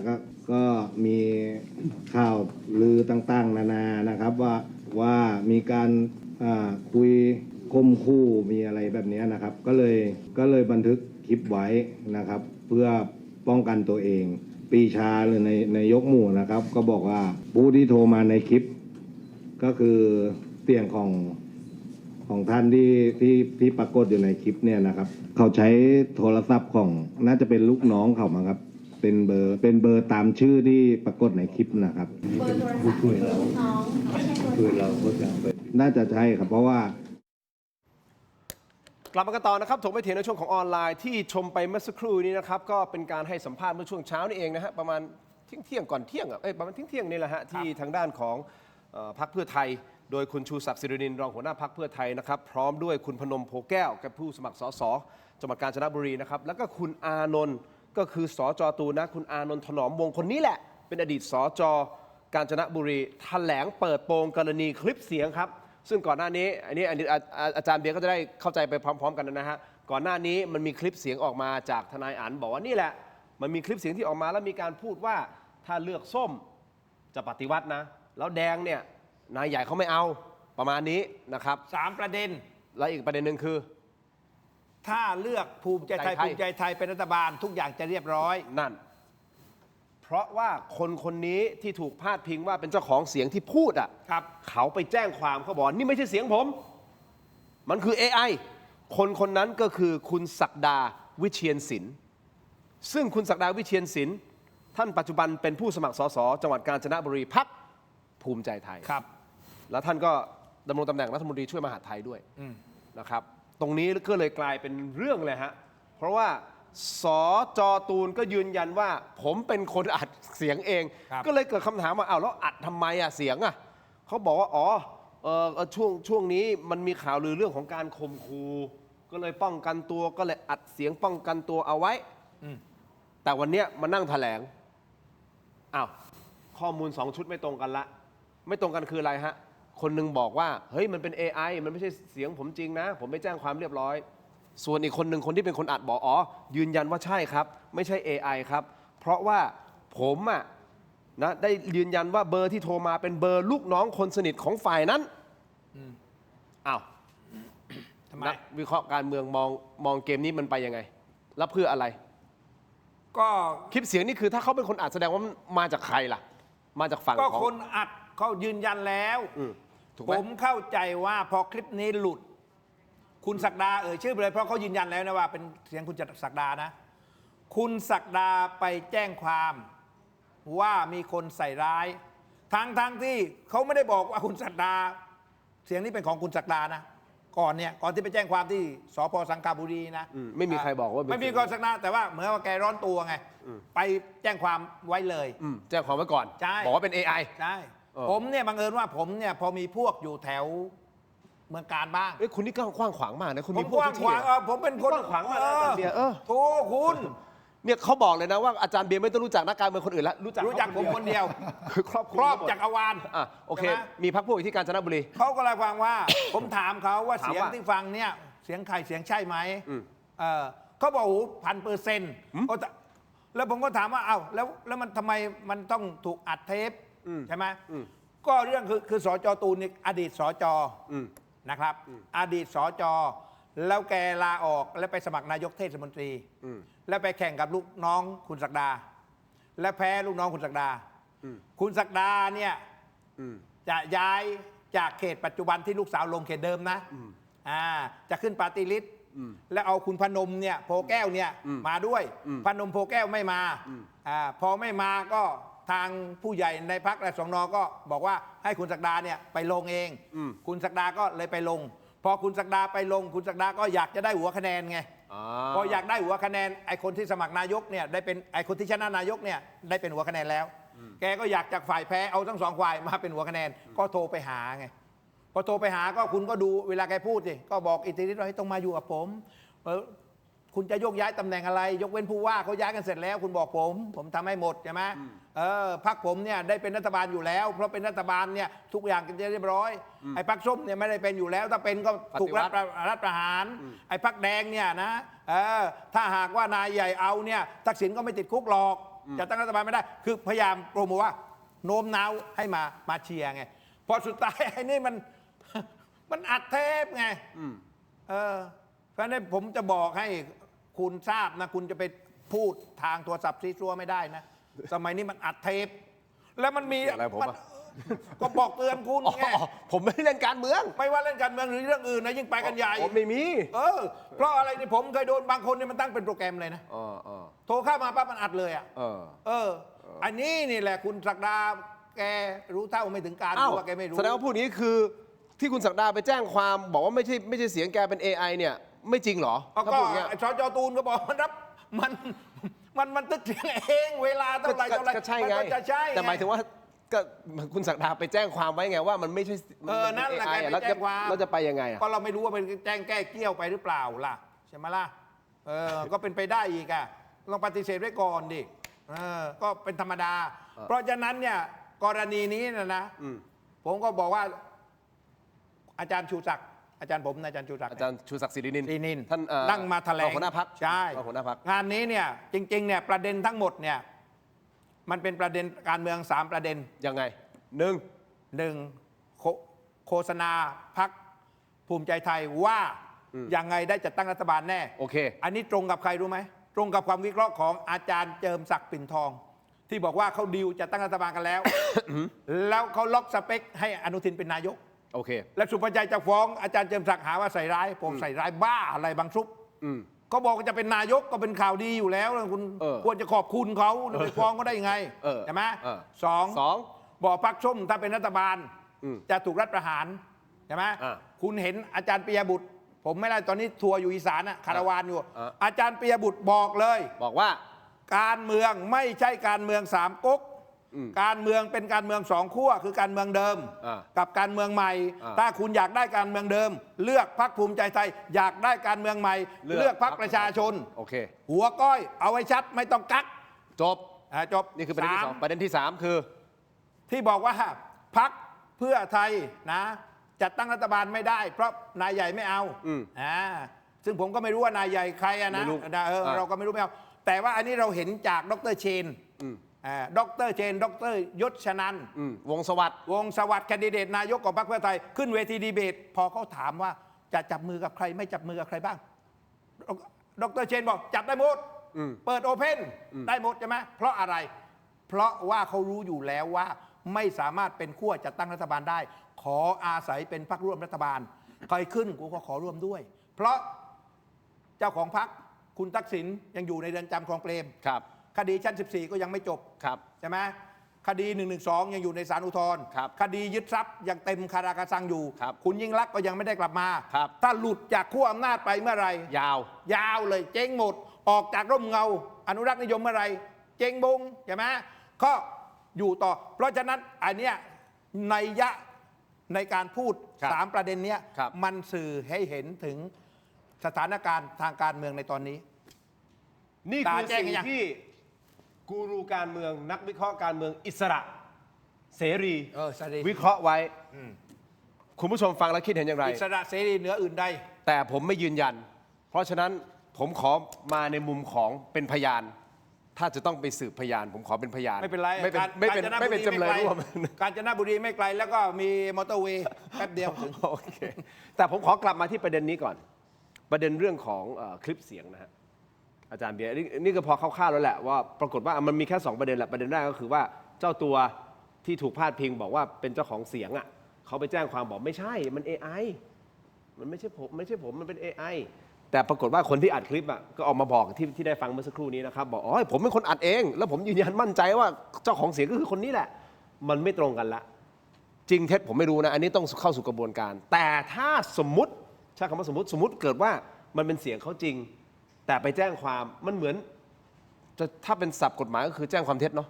เพราะมันไม่ใช่เสียงเขาใช่ไหมฮะประมาณนั้นนะผมไม่รู้คือถ้าพิสูจน์ได้ว่าของคุณจริงแล้วคุณมาเฉยบอกว่ามันไม่ใช่ของคุณแล้วคุณมาแจ้งความอย่างนี้ก็ข้อหาแจ้งความเท็จได้ซึ่งเราประชาชนเราก็ติดตามเราก็ไม่รู้อันไหนจริงอันไหนเท็จแต่ในมุมของอาจารย์เบียร์ถ้ามองเรื่องนี้เข้ามาแล้วเนี่ยมันบอกอะไรอาจารย์เบียร์บ้างกับพฤติกรรมต่างๆสิ่งที่มันเกิดขึ้นณตอนนี้อาจารย์ไม่มองไปที่ตัวบุคคลแล้วกันเนาะมองเป็นที่ภาพรวมของพฤติกรรมของคนในสังคมทุกๆคนที่เวลาพูดอะไรเนี่ยเวลาจะเล่าจะพูดถึงความไม่ดีของตัวเองหรือพูดอะไรเนี่ยไม่ว่าจะผ่านทางอะไรก็แล้วแต่ที่มีคนกรณีอัดเสียงไว้หรืออะไรไว้หรือจะโดนใส่ร้ายป้ายสีก็ดีอาจารย์ขอพูดในมุมของพฤติกรรมพระพุทธเจ้าบอกว่าเวลาคนที่กล้ายอมรับความจริงคือพูดตามความเป็นจริงเปิดเผยความเลวความชั่วของตนเองอย่างที่อาจารย์บอกไปแล้วพระพุทธเจ้าเรียกว่าคนแบบนี้เรียกว่าสัตตบุรุษคือยืดอกเลยยอมรับเพราะความจริงจะเป็นการอดทนอดกลั้นต่อการทนต่อการพิสูจน์อยู่แล้วเพราะฉะนั้นถ้าสุดท้ายแล้วพิสูจน์ออกมาจะเป็นจริงหรือไม่เป็นจริงก็ตามสุดท้ายแล้วการกระทำของตัวเองมันจะเป็นเครื่องรับรองพฤติกรรมของตัวเองถ้าตัวเองทำชั่วจริงไอ้ความชั่วก็จะรับรองความชั่วของตัวเองถ้าตัวเองทำดีจริงไอ้ความดีก็จะเป็นตัวรับรองและเป็นเกราะป้องกันภัยของตัวคุณเองเพราะฉะนั้นสุดท้ายแล้วก็อะไรก็แล้วแต่ถ้ามั่นใจว่าตัวเองทำสารภาพเลยดีที่สุดเพราะมันจะเป็นเกราะป้องกันรักษาเราดีกว่าแถไถดีกว่าทลายไปเรื่อยว่ามันไม่ใช่มันไม่อะไรเพราะสุดท้ายแล้วมันเป็นการกระทำของตัวเราเองอยู่ดีเพราะฉะนั้นสุดท้ายแล้วตามหลักธรรมที่ถูกต้องคือถ้าเราคิดจะช่วยเหลือคนอื่นเราเองต้องช่วยเหลือตัวเองให้ได้ก่อนคือการที่เราจะไปดูแลใครในสังคมจะมาเป็นปากเสียงแทนประชาชนเราต้องกลับมาดูตัวเองว่าเราเป็นปากเสียงให้กับตัวเองได้แล้วหรือยังอย่างในบริบทของที่เกิดขึ้นในเหตุปัจจัยตัวนี้เนี่ยสมมติว่าจะจริงไม่จริงอะไรก็แล้วแต่สุดท้ายเขาต้องยอมรับถ้ามันเป็นจริงเขาก็ต้องยอมรับถ้าไม่จริงก็ปฏิเสธไปตามเหตุและผลเพราะฉะนั้นสุดท้ายแล้วถ้าสมมุติว่ามันไม่จริงแล้วเขาไปแจ้งความอย่างที่บอกว่าเป็นแจ้งความเท็จสุดท้ายแล้วไอ้พฤติกรรมตัวนี้มันจะย้อนกลับมาส่งผลร้ายกับตัวเขาเองสุดท้ายไอ้ความไม่จริงที่เขาโกหกตอแหล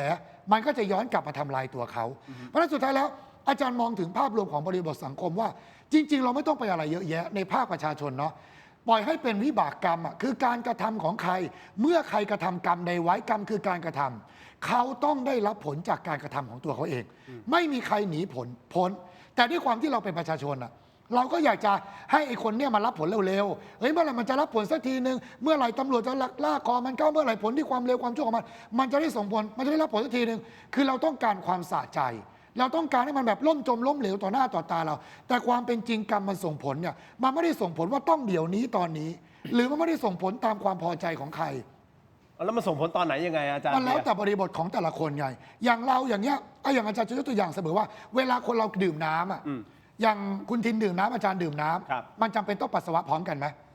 มันก็ไม่จำเป็นต้องปัสสาวะพร้อมกันถึงแม้เราจะดื่มพร้อมกันนะเวลานี้ถูกต้องมาแล้วการที่เขาทำเร็วทำชั่วในเวลานี้มันไม่ได้หมายความว่าเขาต้องรับผลเดียวนี้ตอนนี้ถ้าคนมันมีความฉลาดแกมโกงมันก็จะหาช่องทางในการหลบเลี่ยงหลีกเลี่ยงได้อย่างเราเห็นคนทำชั่วในสังคมเราต้องเยอะตั้งแยะที่เราเห็นกันในกระแสสังคมแต่เข้าไปนั่งในสภาบริหารประเทศมีชื่อเสียงมีลาภยศเยอะแยะไปแต่ยังไม่เห็นได้รับวิบากกรรมหรือการกระทำของตัวเองเลยแม้แต่ครั้งเดียวเราก็เห็นลอยหน้าลอยตากันสังคมก็ด่ากันก็เจอกระจายทุกคนก็รับรู้ทำไมยังไม่ได้รับวิบากกรรมสักทีเพราะเราต้องการให้เขารับผลจากกรรมคือการกระทำของเขาตามความสะใจของเราเองเพราะฉะนั้นสุดท้ายแล้วบางคนบอกว่าเดี๋ยวมันก็ส่งผลบางคนรอได้ไงแต่บางคนรอไม่ได้เพราะฉะนั้นความชั่วความเลวของทุกคนจะมีบทลงโทษของแต่ละคนอยู่แล้วเหมือนเราทำชั่วเราก็ต้องได้รับความชั่วถูกต้องป่ะคนทำดีก็ต้องได้รับความดีใครทำแบบไหนมันต้องได้รับผลแบบนั้นแต่แค่เวลาการส่งผลของการกระทำมันอยู่แค่ช่วงเวลาของแต่ละคนว่ามันจะได้รับผลตอนไหนเท่านั้นเองแล้วกรรมนี้มันจะตามสนองในชาตินี้ไหมฮะอันนี้ต้องรอกรรมชาติหน้ามันแล้วแต่มันไม่แต่ก่อนเราเคยพูดนะบอกอุ้ยระวังนะชาติหน้าคุณจะโดนนะแต่หลังๆมาเนี่ยยุคดิจิทัลนะมันมาเร็วนะบางคนก็แบบว่าทำอะไรไว้แป๊บเดียวเดี๋ยวกรรมมันก็ตามสนองแล้วยุคนี้มันกรรมออนไลน์เมื่อก่อนกรรมติดจรวดยุคก่อนอย่างนี้นะกรรมมาเร็วติดจรวดตอนนี้มันกรรมออนไลน์เมื่ออาจารย์เบียร์พูดถึงกรรมเรื่องกรรมนะอาจารย์เบียร์ผมจะต้องยกคำบาลีมาหน่อยอะไรฮะกรรมมุนาวัตติโลโกแปลว่าสัตว์โลกย่อมเป็นไปตามกรรมใช่ไหมอาจารย์ใช่สัตว์โลกย่อมเป็นไปตามกรรมกุ๊กกุ๊กมีกุ๊กกุ๊กด้วยนะกุ๊กกุ๊กเนี่ยเอาคือ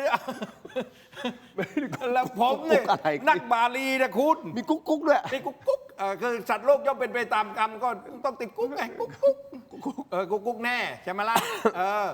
เพราะผมนี่พอเข้าใจบ้างนี่พอจะเป็นลูกศิษย์อาจารย์เบียร์ได้ไหมเนี่ยแต่อาจารย์ยังเวอมตะวาจาผมรู้ตั้งหลายคำนะคุณอโรคลาปนมาลาภาอโรพนยาปนมาลาภาการไม่มีภรรยาเป็นลาภอันประเสริฐคุณจำว่าคุณท่องไว้การไม่มีอะไรนะการไม่มีภรรยาเป็นลาภอันประเสริฐแล้วทำไมพี่มีตั้งหลายคนอ่ะไม่มีโจทย์เหรอโอเคแต่สิ่งที่อาจารย์เบียร์กำลังจะสื่อความหมายคือกรรมมันย่อมตามสนองอยู่แล้วแหละเพียงแต่มันจะมาเมื่อไหร่ยังไงใช่สุดท้ายแล้วคือเหมือนเราทุกคนเรากลับไปถามตัวเราเองว่าเวลาเราทำชั่วเราได้รับไหมเวลาเราทำดีเราได้รับไหมทุกคนมันเดินตามเหตุการกระทำของตัวเองหมดไม่มีเหตุผลมันไม่เกิดขึ้นเพราะฉะนั้นเมื่อเขาสร้างเหตุเดี๋ยววันหนึ่งผลมันต้องเกิดขึ้นแต่เราจะเอาความสะใจของเราไม่ได้เพราะทุกอย่างมันมีเหตุและผลของมันเราอยากทุกคนอยากประชาชนทุกคนอยากหมดอยากให้คนชั่วมันรับผลของการกระทำซึ่งความเป็นจริงมันเป็นอย่างนั้นอยู่แล้วแต่สุดท้ายแล้วถ้าเรามวลแต่อยากคนที่ทุกข์ที่สุดคือใครมันก็ประชาชนตัวเราเองเราก็มานั่งไอ้นั่นก็ชั่วไอ้นี่ก็เลวเมื่อไหร่แล้วเราก็เครียดกับการเมืองพูดกับใครก็ปวดหัวพูดกับใครก็ทะเลาะกับเขาเถียงกับเขามึงมันว่าอย่างนั้นคือพอเวลามันมีการแบ่งฝั่งแบ่งฝ่ายเราก็จะเครียดตามฝ่ายนั้นๆเพราะเราไปคาดหวังไว้เพราะฉะนั้นสุดท้ายแล้วที่อาจารย์ออกมาเตือนเนี่ยอาจารย์ไม่ได้ไปเข้าข้างฝ่ายใดฝ่ายหนึ่งแต่อาจารย์ต้องการเตือนประชาชนว่าเฮ้ยเมื่อคุณคาดหวังมากเกินไปความทุกข์มันตกอยู่แก่คุณนะเมื่อคุณไปคาดหวังว่าเขาทำชั่วมันต้องได้รับสิมันต้องได้รับเดี๋ยวนี้ไม่งั้นฉันจะนับถือศาสนาฉันไม่นับถือศาสนาดีกว่าเพราะศาสนามันไม่เห็นได้รับกรรมสักทีความเป็นจริงไม่ได้เกี่ยวแต่สุดท้ายเรากำลังบอกว่าคุณต้องสงบสติอารมณ์มีสติอยู่กับปัจจุบันว่าเราต้องยอมรับทุกอย่างไปตามความเป็นจริงเลี่ยงไม่ได้ครับถ้าจะให้สรุปอีกประโยคนึงนะก็คือหวานพืชเช่นไรได้ผลเช่นนั้นภาษาบาลีว่าไงไม่รู้ไม่มีครับโอเคกรณีคลิปนี้นะจะจริงไม่จริงเนี่ยนะผมตั้งข้อสังเกต1ให้ดูว่านะคุณอนุทินนักข่าวถามอยู่3วันแล้วก็เนี่ยกำลังจะเปิดเลยจะมันจะเปิดมีเสียงเลยเปิดกันไหมคุณโปรยมาสักขนาดนี้แล้วผมกำลังจะบอกเลยสองท่านมองเรื่องนี้แบบนี้ใช่ไหมครับคุณอนุทินมองเรื่องนี้แบบไหนไปฟังครับโอเค ท่านนายกครับอย่างเมื่อวานทางพรรคเพื่อไทยมีการแถลงว่าจะฟ้องคุณศักดากรณีคลิปเสียงนะท่านนายกได้พูดคุยกับคุณศักดาหรือยัง ยังไม่ได้คุยเลยเพราะเนี่ยนี่ตอนนี้เรา4 โมงเราอยู่ที่นี่ใช่ไหมศรีสะเกษกันทะลักเดี๋ยวทุ่มครึ่งเนี่ยผมต้องอยู่ที่หาดใหญ่สงขลามันไม่มีเวลาคุยกับใครเลยตอนนี้ แล้วก็เราได้พูดคุยกันแล้ว ตอนที่เราทำการปฐมนิเทศผู้สมัครพรรคภูมิใจไทย แล้วก็บอกแล้วว่าเจอกันตรงนี้ดูแอนดอนสิ่งที่พึงกระทำและสิ่งที่ห้ามกระทำได้พูดกันชัดเจนไปหมดแล้ว ต่อไปนี้ทุกคนรับผิดชอบตัวเอง ลงไปรับผิดชอบพื้นที่ตัวเอง พบกันอีกทีในสภาอันนั้นได้พูดชัดเจนแล้วเพราะนั้นมันไม่ได้รู้สึกว่าจะต้องไปพูดอะไรกับใครแต่ละคนความรับผิดชอบของแต่ละคนเนี่ยไม่ได้มีส่วนอะไรที่พรรคจะต้องไปรับผิดชอบก็ขอให้ทุกคนโชคดี ประเด็นนี้ไม่ได้กังวลอะไร ไม่ได้กังวลอะไรครับ นายจะวิเคราะห์ใช่ไหมฮะ สิ่ง นี่ ที่ท่าทีของท่านอนุทิน ใช่ กับประเด็นนี้ คือนักข่าวถามอยู่3 วันแล้ว คุณอนุทินก็ตอบคำถามเดียวคำเดียวยังไม่เจอระดับรัฐมนตรีนายกรัฐมนตรีกับรัฐมนตรีมันต้องเจอไม่เจอก็ยกหูคุยถามได้แล้ว อันนี้แสดงว่า ก็ไม่รู้จะตอบยังไงครับ แล้วก็อังคารที่ผ่านมาเนี่ยก็คุณศักดาแกก็นกรู้ ครับ เบิร์ดโนนกรู้นะ นกรู้เบิร์ด เบิร์ดโนแกไม่มาเราตั้งภาษาบาลีตั้งภาษาอังกฤษ โอเค ดูแอนดอนแกบอกใช่ไหมผมว่าไอเนี้ยนะกรณีของคุณศักดาเนี่ยผมว่าเขาคงรู้เต็มอก ครับ รู้อยู่เต็มอกซึ้งอยู่ในใจ อันนี้ต้องพิสูจน์กันต่อไป เอาเป็นว่าเรื่องนี้ประมาณนี้ก่อน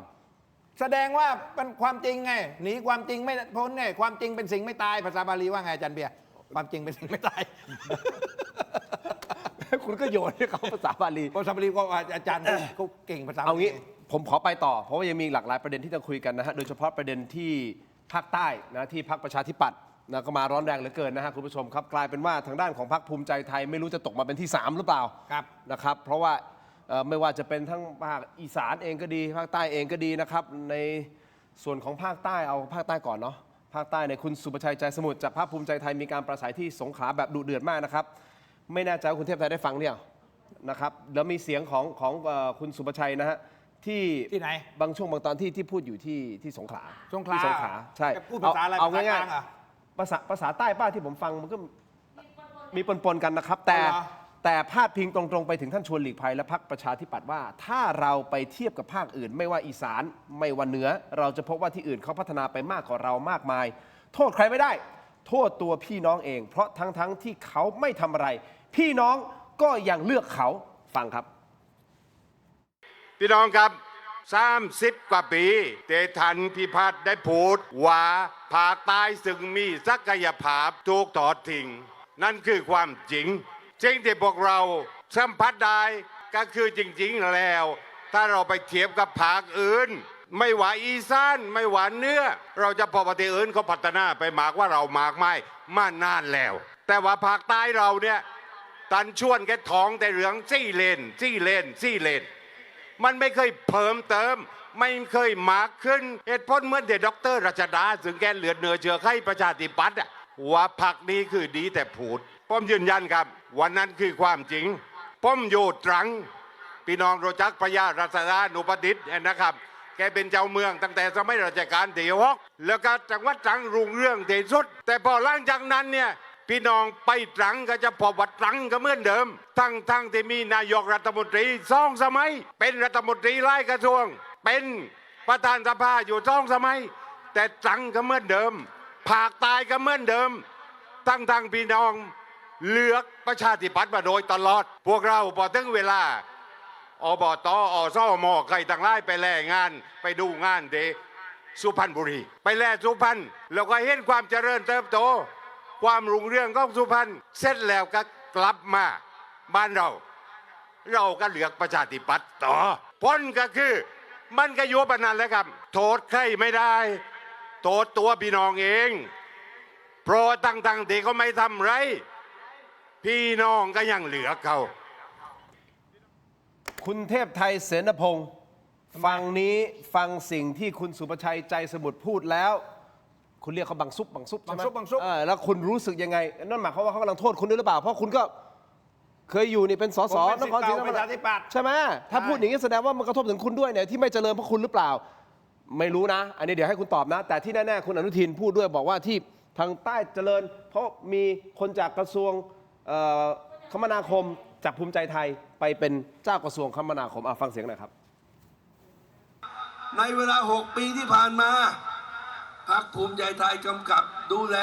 กระทรวงคมนาคมนะครับ เพราะฉะนั้นหนทางไม่ว่าจะตั้งแต่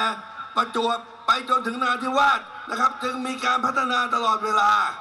ที่กระบี่ก็มีสะพานนะครับเกาะยาวน้อยเกาะยาวใหญ่ ไม่รู้พรรคอะไรบริหารประเทศมาตั้งนานไม่เคยมี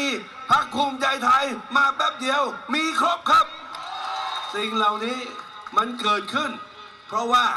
พรรคภูมิใจไทยทำงานกันเป็นทีมไม่ใช่มาเจอพ่อแม่พี่น้องเฉพาะตอนเลือกตั้งแล้วก็บอกว่าไม่เป็นไรครับเดี๋ยวจะทำตามหลักการไม่มีแต่หลักกูแต่กูในที่นี้คือกูคนใต้ทุกคนยังไงคุณเทพไทยเสนพงศ์ ก็ ประชาธิปัตย์ ขอประทานโทษคือผมเดี๋ยวถ้าพูดไปหาว่าไปแก้ตัวให้ประชาธิปัตย์ผมก็ไม่ได้เกี่ยวอะไรนะ แต่ว่าก็กลางๆกลางก็ที่บางซุปพูดเมื่อกี้ผมอาจจะเข้าใจไม่หมดนะทำไมฮะเพราะแกพูดภาษาใต้ผมไม่ค่อยถนัดแล้วคุณรู้ได้ไงผมคนใต้คุณรู้ว่าผมคนใต้อาจารย์เบียร์หัวเราะอาจารย์แกผมกรุงเทพผมกรุงเทพกรุงเทพกรุงเทพแต่ว่าคุณอนุทินพูดเนี่ยผมเข้าใจไงแล้วคุณกรุงเทพติดตองแดงมากเลยนะยังไงคือบางซุปเนี่ยตกลงกันก่อนนะบ้านผมเรียกชันชีตกลงกันก่อนว่าไม่ฟ้องกันถ้าผมอธิบายนะเพราะว่าบางซุปแกขี้ฟ้องไงจะฟ้องนู่นฟ้องนี่ฟ้องไม่หยุดไงก็รู้จักกันไม่ใช่หรอก็รู้จักมันจะฟ้องศาลมันไม่เข้าใครออกใครอยู่แล้วไงใช่ไหมล่ะฟ้อง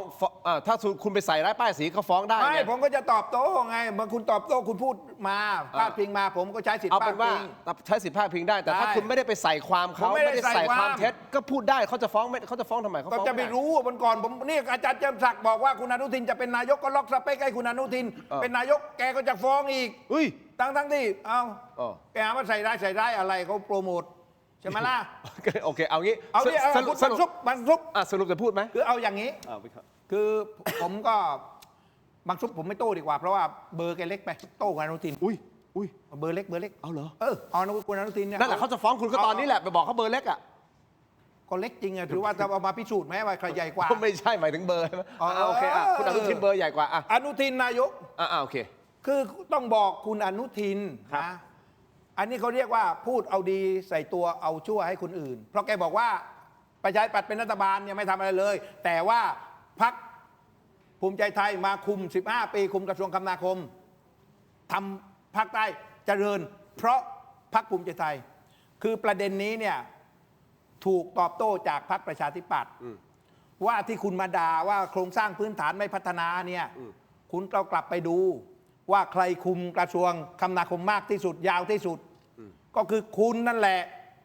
ไอ้พรรคประชาชนก็ลิซ่าเนี่ยก็ไปโต้เรื่องนี้เหมือนกันก็คุณไปด่าคนอื่นเนี่ยนะคุณชี้ไปเนี่ยใช่ไหมอาจารย์เบียร์ชี้ไปให้คนอื่นเนี่ยมือเนี่ยนิ้วเดียวใช่ไหมแต่เข้ามาหาตัวเอง3อันนี้เหมือนกันไปด่าคนอื่นไอ้ตัวเองอ่ะรับผิดชอบเรื่องนี้แต่ไม่ทำคราวนี้เนี่ยบางซุปเมื่อกี้ยกตัวอย่างสุพรรณบุรีไปดูงานผมพูดจริงๆนะ2 จังหวัดนะที่มันเจริญและเอาประมาณเข้าจังหวัดได้มากที่สุดเนี่ยผมเป็นผู้แทนผมรู้ว่าเบื้องหลังคืออะไรเบื้องหลังคือคนในจังหวัดนั้นๆเป็นกันมาธิการต่อเนื่องหลายสมัยเป็นทุกปีเหมือนกันนะเอางบประมาณไปลงในจังหวัดนั้นๆถามว่าคนจังหวัดอื่นเขาเสียเปรียบเขาชอบไหมล่ะคนในจังหวัดคุณน่ะที่เอาไปลงเนี่ยเขาชอบไงเพราะเขาได้ประโยชน์แต่จังหวัดอื่นเขาเสียเปรียบไงที่เขาไม่ได้เป็นกันมาธิการงบประมาณเนี่ยใช่ไหมล่ะคราวนี้นายชวนเนี่ยที่บอกนายชวน4 เลนนะ4 เลนคือถนน4 เลนเนี่ยที่มาจากนายชวนเนี่ยคือนายชวนเป็นนายกครั้งแรกแล้วแกก็จะขึ้นมาที่กรุงเทพแล้วก็แกก็ไปกราบพระบรมธาตุนครศรีธรรมราชก่อนเข้ามารับตำแหน่งที่กรุงเทพแล้วไปเจอท่านเจ้าคุณที่วัดพระธาตุแล้วก็ไปขอพรท่านเจ้าคุณเจ้าวาดวัดพระธาตุบอกโยมชวนมาอาตมาจะให้พรก็ท่านชวนก็กราบท่านเจ้าคุณก็บอกว่าสีเลนะสุขติยันติเสละนะสีเลนะโภคสัมปทาสีเลนะก็ ท่านชวนก็สาธุอ่ะท่านเจ้าคุณก็บอกว่าไม่ใช่โยมชวน ไม่ใช่ว่าให้พรแต่สีเลนนะคือถนน4 เลน ให้ท่านทำถนน4 เลนเป็นนายก อันนี้มุกไปทำถนน4 เลนนะ เอาจริงไงให้ทำถนน4 เลนนะนี่ผมเสียเวลากับ3 นาทีที่ผมฟังพี่มาทั้งหมดนี่คือ ทำไมอ่ะอันนี้คือเรื่องจริงผมเอาความจริงมาพูดไงแล้วก็มันสอดแทรกด้วยธรรมะไงเพราะอาจารย์เบียร์มาก็ต้องพูดเน้นด้วยธรรมะหน่อยไงใช่ไหมสีเลนะใช่ไหมสีเลนะสุกติยันเตสีลนะโพกสัมปทาตายท่านชวนสาธุท่านชวนว่าให้พรแกบอกไม่โยมชวนที่อาตมาพูดให้ไปทำถนน4 เลน4 เลนนะถนน4 เลนนะเอา3 นาทีของอ้วกขึ้นนั่นแหละแล้วก็เอาเรื่องอื่นผมจะบอกไอ้คุณบางซุปสุภชัยนะคุณไปถามเนี่ยกี่เรื่องอ่ะที่ผมจำได้เอาง่ายๆนะ1สปก.อาจจะมีปัญหาในเริ่มต้นใช่ไหมแต่ว่าปัจจุบันนี้สปก.ผมไม่เห็นพรรคไหนกล้าเลิกมีแต่ต่อยอดเจ้าสปก.เป็นโฉนดทั้งนั้นใช่ไหมจะไปเอาหาเสียงทั้งนั้นใครเป็นคนเริ่มล่ะนมโรงเรียนใช่ไหมเด็กที่โตขึ้นเนี่ยปัจจุบันนมโรงเรียนอาหารกลางวันของเด็กนักเรียนกองทุนกยศที่กู้ยืมคนจบไปเยอะแยะใช่ไหมล่ะเบี้ยยังชีพผู้สูงอายุที่ได้กัน60 ปีขึ้นไปเนี่ยเห็นทุกพรรคต่อยอดไปหาเสียงกันอยู่ใช่ไหมล่ะแล้วก็ไอ้เบี้ยเงินอสมเดือนละ600ก็ประหยัดไปดิตั้งเยอะแยะบางซุปไม่หลบอยู่ตรงไหนวะไม่รู้เรื่องเลยหูหนวกตาบอดไงวะตัวกันแล้วอาจารย์เบียร์เราไม่เราเป็นคนยืนผมว่าเผื่อเขาฟังแล้วกันนี้ในกรณีคุณอนุทินโถพูดไปอย่างนี้เนี่ยเขาเรียกพูดแก้เกี้ยวที่อ้างอ่ะคือก็ต้องเรียนว่าจริงๆเนี่ยนะภาคใต้เนี่ยจะบอกว่าประชาธิปัตย์เป็นนายก2 สมัยแต่ว่า2 สมัยสั้นๆคือก็ต้องยอมรับความจริงผมเป็นสสเนี่ยผมรู้ไงว่าอยู่ในรัฐบาลของระบอบทักษิณเป็นส่วนใหญ่แล้วก็ไม่พัฒนาภาคใต้เพราะเขาบอกแล้วถ้าไม่เลือกไทยรักไทยเขาไม่พัฒนาที่เพิ่งมาพัฒนานี่ต้องให้เครดิตลุงตู่นายชวนเนี่ยเขียนจดหมายถึงลุงตู่ว่าคืนความเป็นธรรมให้ภาคใต้หน่อยเลยในช่วงลุงตู่เนี่ยถนนเลยดีขึ้นพูดให้ตาสว่างไปเลยจะได้รู้ไงความจริงไง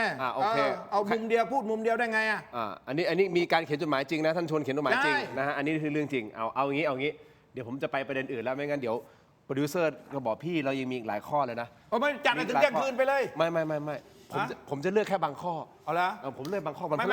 พฤหัสละอาจารย์เบียร์ก็เหนื่อยแล้วพวกเราก็เหนื่อยกันแล้วอาจารย์เบียร์แกไม่กินข้าวเย็นแกจัดได้ยาวเพราะว่าแกกินทานข้าว2 มื้อฉันข้าว2 มื้ออีกประเด็นหนึ่งที่ผมอยากจะพูดถึงนิดนึงนะครับ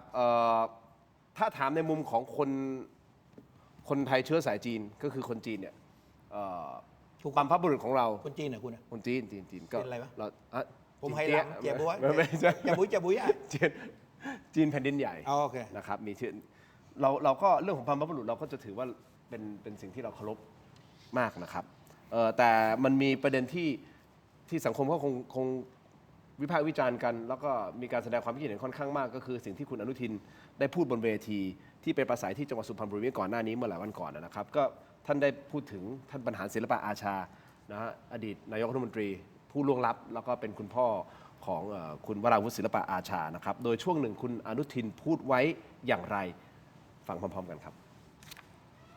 พี่ก็ต้องการน้องก็น่าจะต้องการพี่เรา2 สีพี่น้องเดินไปด้วยกันตามคำสั่งของพ่อเรามึงจะให้กูจุดธูปเชิญอาบรรหารมาแล้วเข้าทรงกูเหรอมึงจะเอาขนาดนั้นเหรอกูต้องเขียนตารางกอไก่ถึงหอตะคู่แล้วบอกอาครับผมขอทบมาได้ไหมแก้วมันก็จะเดินไปไม้มาลัยต่อเด็กไม้โทได้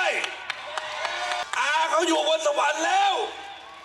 มึงจะให้กูเรียกมาอยู่ในถ้วยนี่เหรออาจารย์เบียร์ครับความคิดเห็นมุมมองในมุมของธรรมะอันนี้ถ้าพูดถึงในมุมของคนจีน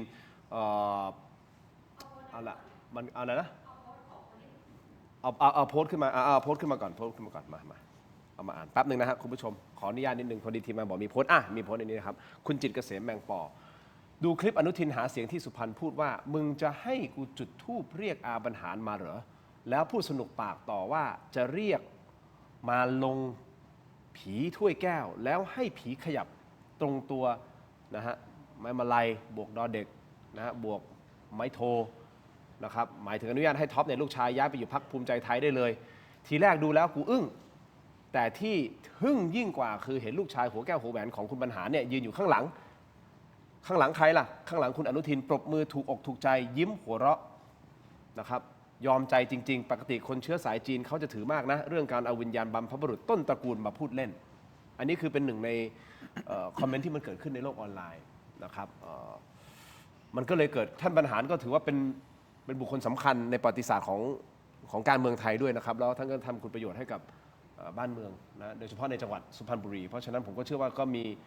น่าจะมีคนไม่น้อยแล้วครับที่นะฮะที่นับถือท่าน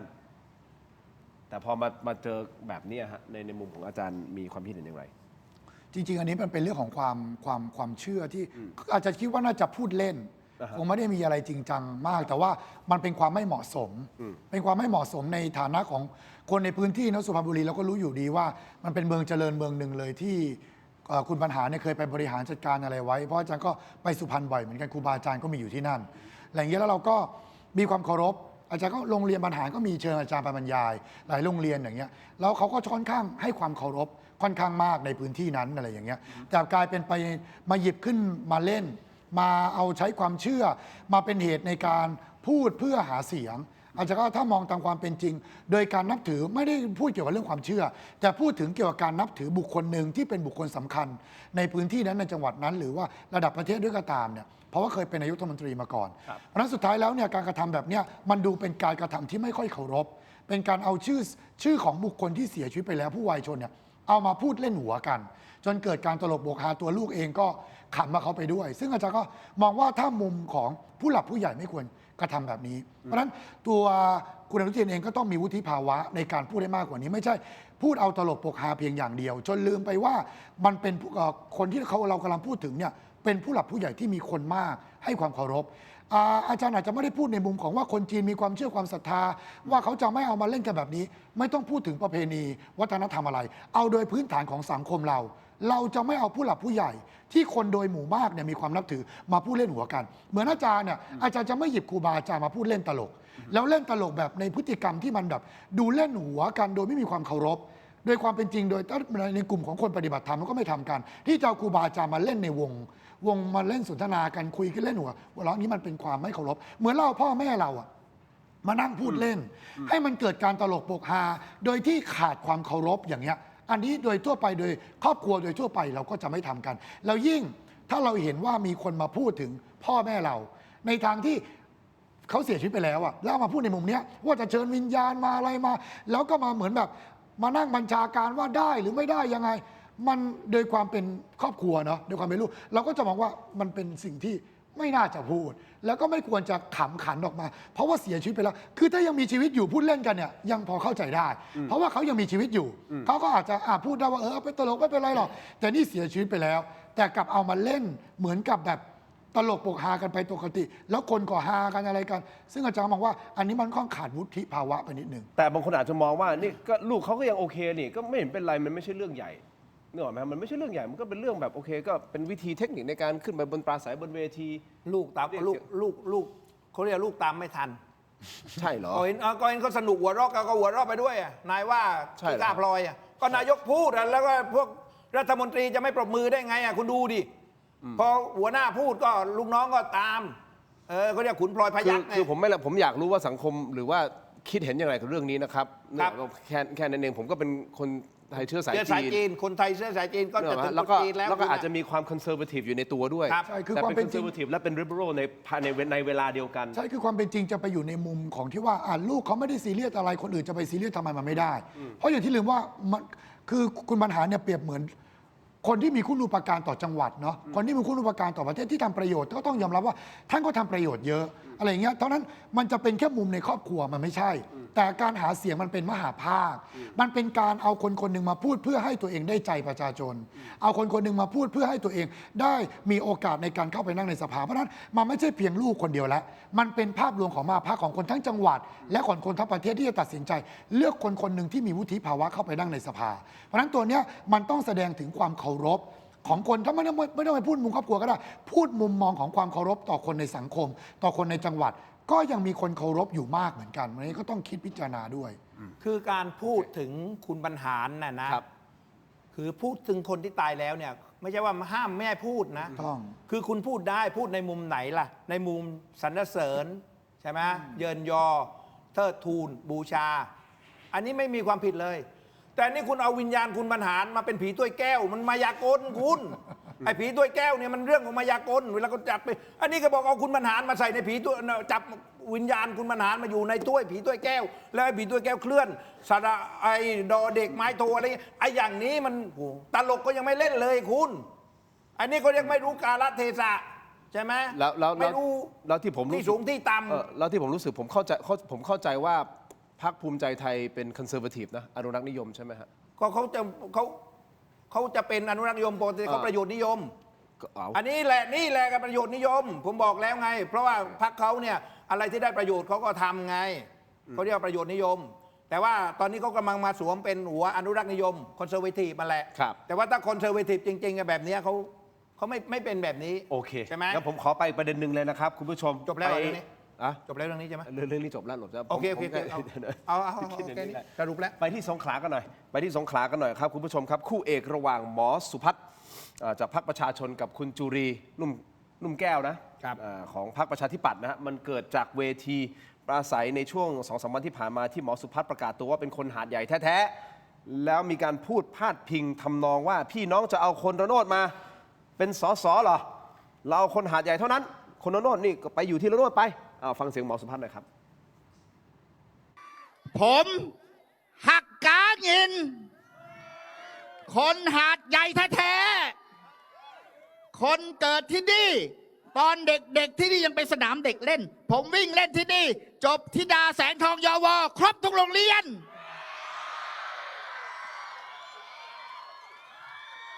แล้วพี่น้องจะเอาคนละโนดมาเป็นสสเราเหรอ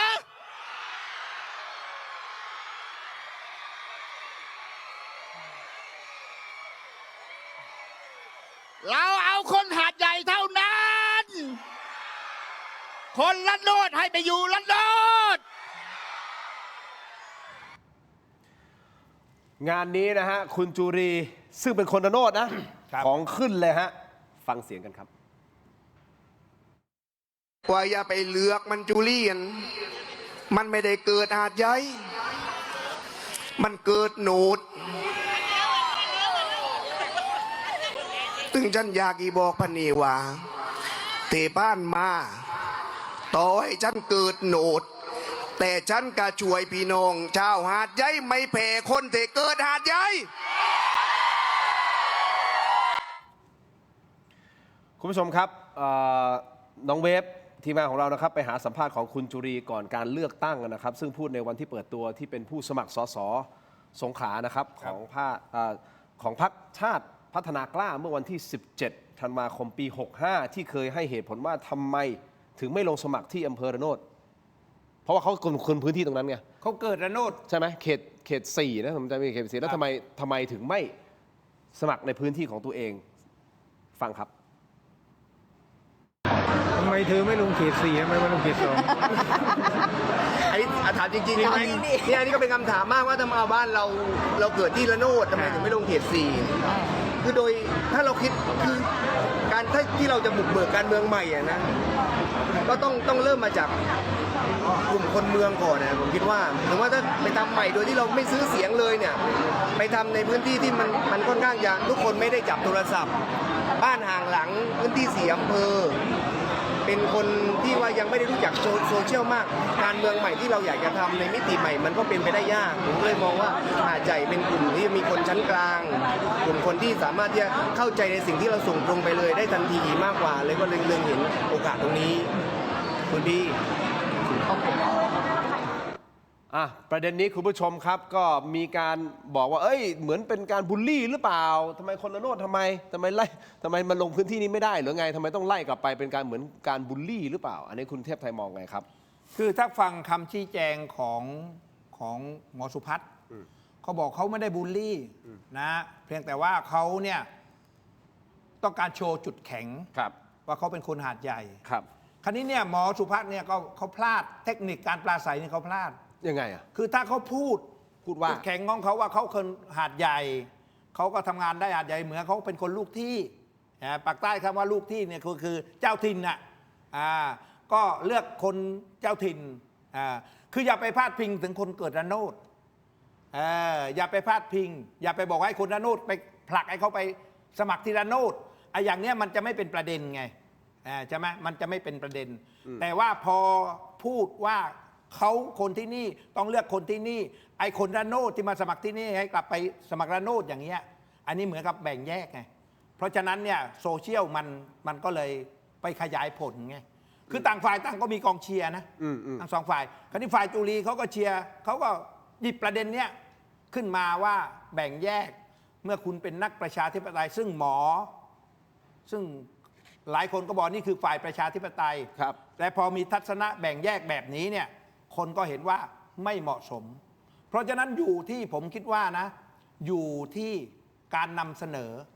การเมืองเนี่ยเวลาจะพูดอะไรเนี่ยนะคือบางเรื่องเนี่ยถ้าหากว่าพูดแค่ครึ่งหนึ่งเนี่ยมันจะไม่เป็นปัญหาแต่ว่าพอเลยเถิดไปอีกครึ่งเนี่ย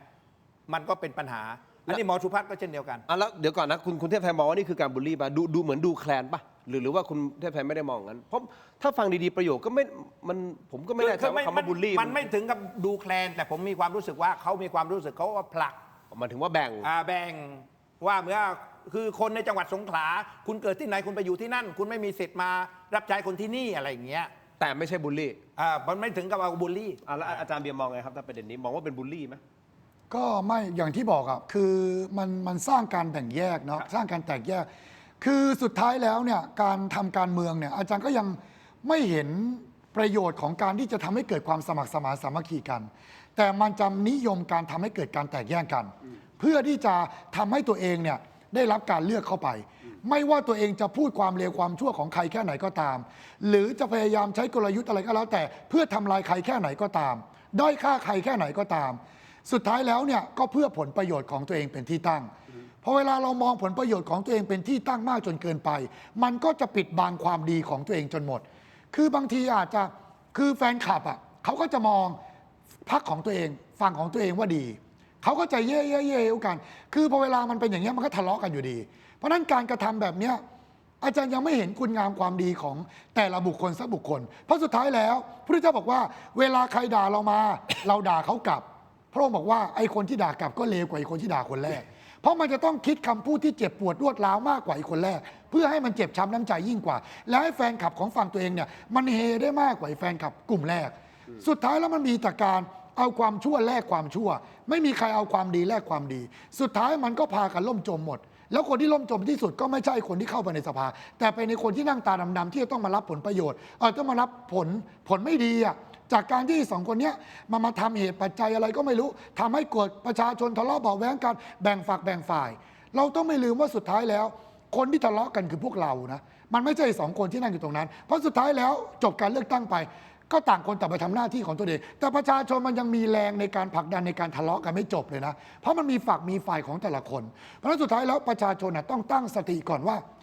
จริงๆประเด็นมันมีอยู่แค่นิดเดียวเองเรื่องแค่ว่ามึงไม่ใช่อยู่ตรงนี้ไม่ใช่แต่สุดท้ายมันเป็นคนไทยเหมือนกันใหญ่เพราะฉะนั้นเราอย่าเอาประเด็นเพียงประเด็นเล็กน้อยแบบนี้มาทำให้เกิดการทะเลาะเบาะแว้งกันเข้ากันไม่ได้เลยเปรียบน้ำมันกับน้ำเลยแยกกันคนละชั้นเลยกูกับมึงเข้ากันไม่ได้เลยเพราะฉะนั้นสุดท้ายแล้วขอให้คนไทยเรามีสติก่อนตอนนี้ว่าบางอย่างเราไม่ต้องเอามาเป็นประเด็นก็ไม่ต้องเอามาเป็นประเด็นก็ได้แต่มีคนหนึ่งที่เขาไม่โจมตีใครเลยนะอาจารย์เบียร์อยากรู้ไหมใครเดี๋ยวผมจะเปิดให้ฟังเดี๋ยวแป๊บหนึ่งนะแต่ผมขอให้พี่เทพไทยวิเคราะห์ตรงนี้นิดนึงเอาแผนที่ของเขต2ขึ้นมาดูหน่อยสงขลาเขต2เพราะว่าตรงนี้มันสำคัญต่อเนื่องกับคุณจุรีกับหมอสุพัฒน์นะครับคือตอนนี้โตเต็ง3ท่านก็คือมาจาก3พรรคก็มีพรรคประชาชนนะฮะพรรคประชาธิปัตย์แล้วก็พรรคภูมิใจไทยนี่ฮะเบอร์1ก็คือคุณจุรีจากพรรคประชาธิปัตย์เบอร์3ก็คือคุณศาสตราก็คือพรรคภูมิใจไทยและเบอร์5ก็คือคุณหมอสุพัฒน์จากพรรคประชาชนนะครับนั่นหมายความว่าตอนนี้เบอร์1เบอร์5เขากำลังขับเคี่ยวกันอยู่ปั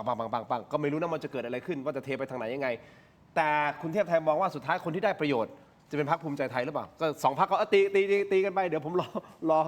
ผมนิ่งๆตรงเนี้ยแล้วเดี๋ยวอาจจะตีกันจนเบื่อแล้วก็คะแนนก็เทมาที่ผมหรือเปล่ามีโอกาสตลาด2ส่วนนี้นะก็คือ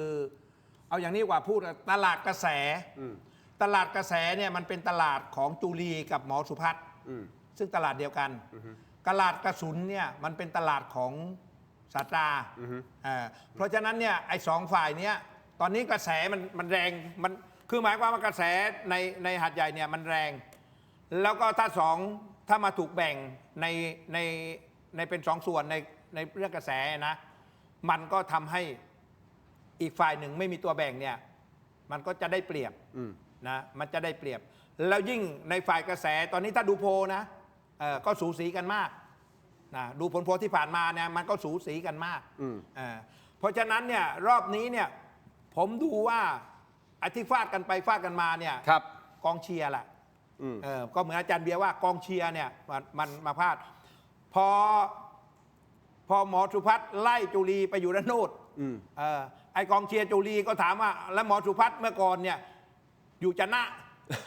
แล้วก็ไปอยู่จะนะอยู่ตั้งนานไม่ยอมออกจากโรงพยาบาลจะนะด้วยซ้ำไปเวลาเขาย้ายไปสบายย้อยก็ยังมีปัญหาอยู่อะไรเงี้ยและบางคนยังไม่รู้ด้วยซ้ำไปว่าหมอสุพัฒน์เนี่ยเป็นคนหาดใหญ่เพิ่งรู้ตอนที่แกมาสมัครนี่แหละโดยทั่วไปนะมันก็ฟาดกันไปฟาดกันมานี่แหละเรื่องของเรื่องก็นี่แหละเทคนิคการปราศัยและคนยุคนี้พอปราศัยปั๊บแล้วยุคนี้มันเป็นยุคโซเชียลพอคนเอาการปราศัยเนี่ยมาตัดเป็นคลิปและมาขยายผลแล้วกองเชียร์แต่ละฝ่ายเยอะมันก็เลยทำให้เป็นประเด็นขึ้นมาก็ต้องมีสติอย่างที่อาจารย์เบียร์พูดมาเสมอถูกต้องไหม ต้องเอาธรรมะเข้าขยมอย่างนี้คุณเทพไทย ทำไมถ้าอย่างเงี้ยครั้งเนี้ยแมตช์เนี้ยใครได้เปรียบเสียเปรียบที่เรื่องของคุณหมอสุพัฒน์บอกว่าให้ไปที่ละโนดแล้วก็คุณจุลีออกมาตอบโต้ใครได้เปรียบเสียเปรียบในแมตช์เนี้ยในแมตช์ตอนนี้ในแมตช์นี้นะผมคิดว่าคือกองเชียร์ต่างฝ่ายต่างเขาคิดว่าของตัวเองดีนะแต่สำหรับผมไม่เกี่ยวกับกองเชียร์นะผมคิดว่างานนี้เนี่ยจุลีจะได้เปรียบเพราะหมอสุพัฒน์เนี่ยเปิดประเด็นก่อนบางคนก็บอกจุลีเปิดประเด็นก่อนแต่ว่าที่มันเป็นสื่อเป็นไวรัลเนี่ยมันมาจากหมอสุพัฒน์เปิดประเด็นก่อนแล้วฝ่ายจุลีก็ตอบโต้ใช่ไหมแล้วตอบโต้กองเชียร์ก็ขยายผลกันทั้งสองฝ่ายแต่ว่าพอชั่งน้ำหนักแล้วดูแล้วเนี่ยเหมือนกับว่าฝ่ายจุลีจะได้เปรียบคุณผู้ชมวันนี้วันที่5ใช่ไหมครับ5 โมงกว่าแล้วนะอาจารย์เบียร์เพราะฉะนั้นเหลือพรุ่งนี้กับวันเสาร์วันอาทิตย์นี้เลือกตั้งแล้วนะโค้งสุดท้ายท้ายสุดละมาดูกันนะครับเดี๋ยวผมค้างที่พี่อาจารย์เบียร์ก็ถามเหมือนกันมันจะมีใครหรือเปล่าที่ไม่ได้ไปสาดโคนไม่ได้ไปว่าใครไม่ได้ไปต่อว่าใครแล้วก็ตั้งหน้าตั้งตาพูดถึงนโยบายมันมีอยู่คนหนึ่งฮะคุณผู้ชมครับจากพรรคเพื่อไทยฮะยังไม่เปิดอาจารย์เชน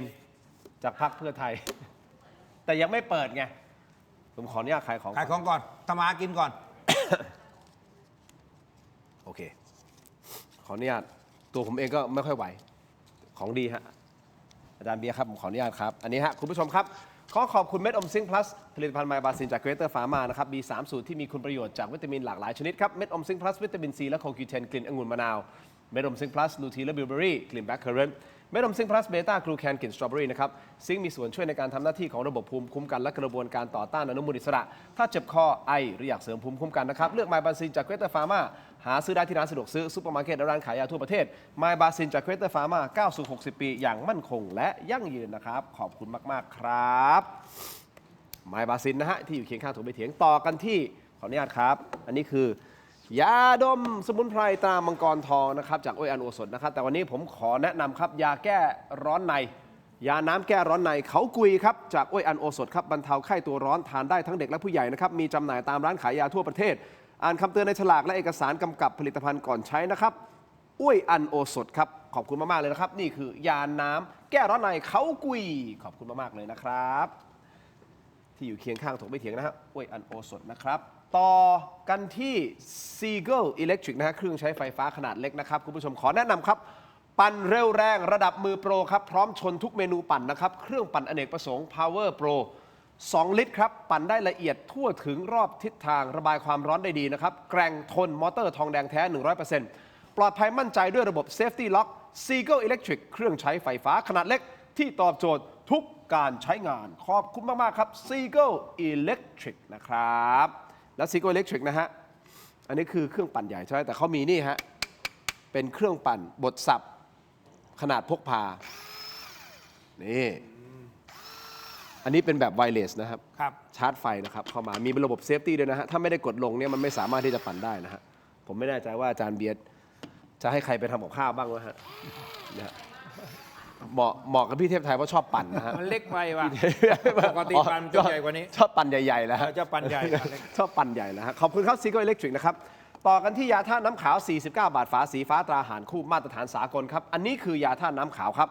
ราคาเพียง 49 บาทฝาสีฟ้าตราหารคู่มาตรฐานสากลหาซื้อง่ายตามร้านขายยาแผนปัจจุบันทั่วไปราคาเพียง 49 บาทเข้าถึงง่ายครับจาก HK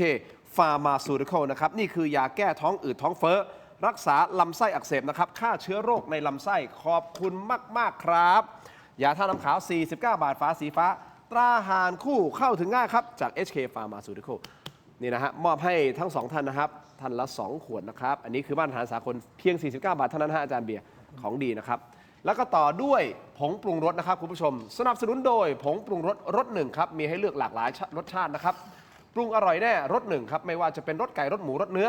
ต้มผัดแกงทอดยำหอมอร่อยได้ทันใจนะครับต้องรสหนึ่งNo. 1ปรุงอร่อยแน่รสหนึ่งครับโปรโมชั่นตรุษจีนนี้นะฮะพิเศษ1 แถม 1ครับและยังมีโปรโมชั่นสุดคุ้มอีกมากมายหาซื้อได้แล้ววันนี้ที่ Shopee Lazada TikTok Gourmet Market Foodland และซุปเปอร์มาร์เก็ตทั่วไปนะครับปรุงอร่อยแน่รสหนึ่งครับขอบคุณมากๆเลยนะครับรสหนึ่งครับขอบคุณครับพี่เทพไทยครับรสหนึ่งครับขอบคุณครับพี่เทพไทยครับอาจารย์เบียร์ครับขอบคุณครับอาจารย์เบียร์ครับรสหนึ่งครับของดีครับ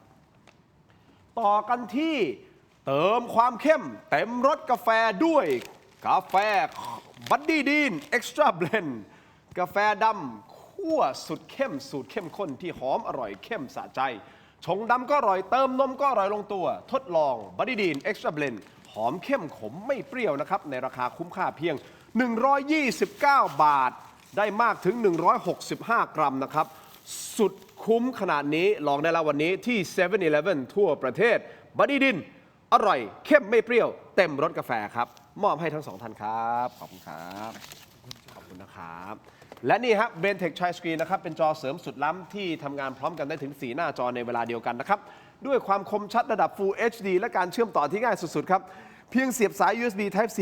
ก็พร้อมใช้งานได้ทันทีนะครับน้ำหนักเบาด้วยนะฮะพกพาสะดวกครับกดเข้าไปที่หน้า Facebook Tero Digital Facebook Tero Digital นะครับอย่าพลาดตอนสั่งซื้อใส่โค้ด Let's Play AI Let's Play AI รับส่วนลดทันที 2,000 บาทนะครับขอบคุณมากๆครับอันนี้อันสุดท้ายแล้วใช่ไหมพี่น้องอาจารย์เบียร์ครับเสื้อขาวๆชุดขาวๆแบบนี้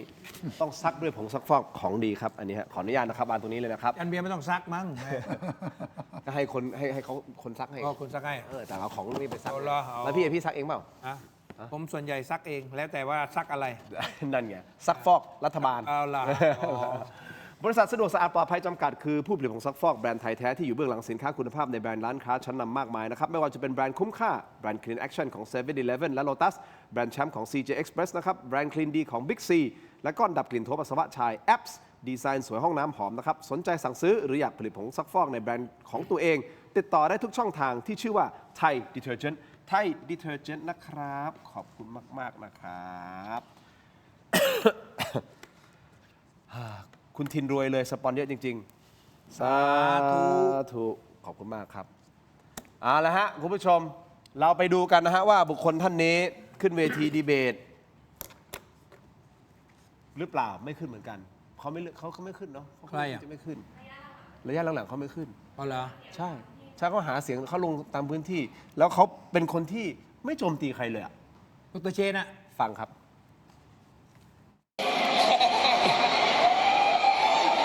พี่น้องครับเกิดมาไม่เคยโดนหอมแก้มเยอะขนาดนี้มาก่อนครับแก้มแดงไปเลยครับตอนนี้เสื้อก็แดงแก้มก็แดงปานินปลาทับทิมทุกสิ่งทุกอย่างครับพี่น้องสิ่งแรกที่ต้องทำคือการเพิ่มความต้องการนี่นะครับก็ถือว่ายังเป็นช่วงหาเสียงลงพื้นที่มีรอยลิปสติกแดงบนแก้มก็โอเคอยู่ก็ยังดีกว่า แต่ถ้าไม่ใช่แต่ดีกว่าน้ำหมากผมสมัยผมเนี่ยผมน้ำหมากเต็มเลยใส่เสื้อขาวแบบอาจารย์เบียร์นี่ไม่ได้เลยซักลำบากด้วยก็ผงซักฟอกก็ไม่มีต้องซื้อเองไม่ได้แจกแบบนี้น้ำหมากเผลอน้ำหมากโอ้คุณเดี๋ยวก่อนที่จะไปถามอาจารย์เบียร์ นะนี่ไงอาจารย์เบียร์มีคนหนึ่งแล้วที่ก็ขึ้นเวทีก็ไม่ได้โจมตีใครอะไรยังไงมาแบบเงียบๆแต่ในมุมของการเมืองต้องถามพี่เทพไทยที่พี่เทพไทยครับเพื่อไทยเข้ามาเงียบๆอีสานเขาแบบเขาค่อยๆไต่ขึ้นมาเรื่อยๆใช่หรือไม่นี่คือข้อมูลพี่มีไหม คือเขาเรียกว่าอะไรอ่ะคือเขารู้ไงเวลาขึ้นดีเบตเขาขึ้นดีเบต2 ครั้ง3 ครั้งเองแล้วก็เหมือนกับว่าเขาไม่พูดไม่รู้เรื่องไงพอถามเรื่องความมั่นคงแกก็ตอบไม่ค่อยถูกไงเรื่องโน้นเรื่องนี้แกไม่ถูกแกเป็นนักวิทยาศาสตร์เพราะฉะนั้นเนี่ยแกก็เลยบอกว่าทางนั้นเศรษฐกิจแกก็ตอบไม่ถูกอีกก็เลยให้จุลพันธ์มาแทนไงจุลพันธ์ก็รับเป็นหนังหน้าไฟช่วงหลังๆนะแกก็เดินแจกยิ้มเหมือนนางสาวไทยอ่ะคุณดูแกจะแจกยิ้มแล้วก็พยายามหัดพูดฝึกพูดแบบคล้ายๆว่ากระแทกเสียงกระแทกอะไรเนี่ยแล้วคุณก็ดูเวลาปราศัยเนี่ยนะปกตินักการเมืองปราศัยไม่มีสคริปต์ไม่มีโฉนดอ่านนี่แกถือโฉนดเนี่ยคุณดูดิแกถือโฉนดอ่านที่ประเด็นนี่ถือโฉนด2 คนแคนดิเดตนายกที่ถือโฉนดแบบนี้นะคืออาจารย์เชงกับอนุทินเนี่ยคุณดูเวลาแกพูดแกก้มดูนี่แล้วแกพูดแล้วก้มดูอย่างนี้แกก้มดูบนโพเดียมตลอดไอ้ประเภทยืนใช้ไม้ตัวเดียวไม่มีโพเดียมเนี่ยนะมือเปล่าๆด้นกันสดๆเนี่ยไม่มีนักการเมืองมันต้องด้นกันสดๆปากใช้ปฏิภาณไหวพริบใช้วาทศิลป์ใช่ไหมอันนี้ก็เรียกฝึกหัดอันนี้เข้าใจนะเพราะพรรคพรรคเพื่อไทยพรรคคุณทักษิณเนี่ยเขาไม่ได้สนใจอะไรเนี่ยเขาไม่เอามืออาชีพไม่เอาคนที่มีประสบการณ์อะไรใครก็ได้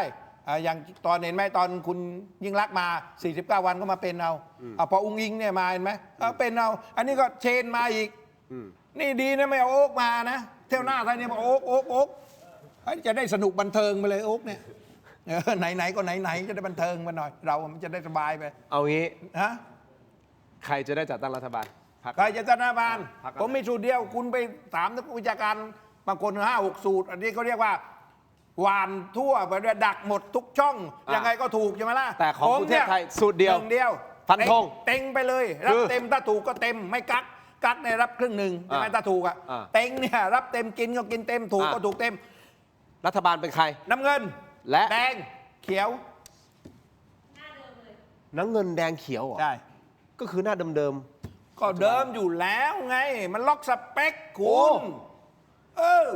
คราวนี้เอาอย่างนี้เดียวนะจะมีข้อแม้ก็คือว่าถ้าเขียวกับฟ้านะครับซึ่งอันนี้เป็นตัวแปรถ้าหากว่าเท่ากันนะครับตัวเลขมันมาเท่ากันไล่เรียกกันเนี่ยนะผมเชื่อว่าคุณอนุทินเอาเขียวเพราะคุณอนุทินเคยพูดตอนที่เขาปฏิเสธไม่จับกับพรรคกล้าทำแล้วก็คุณธรรมนัสก็ไปโอดครวญกับคุณอนุทินว่าไม่มีใครเอาผมอะไรเงี้ยและคุณอนุทินก็บอกไม่เป็นไรเราก็มาอยู่ด้วยกัน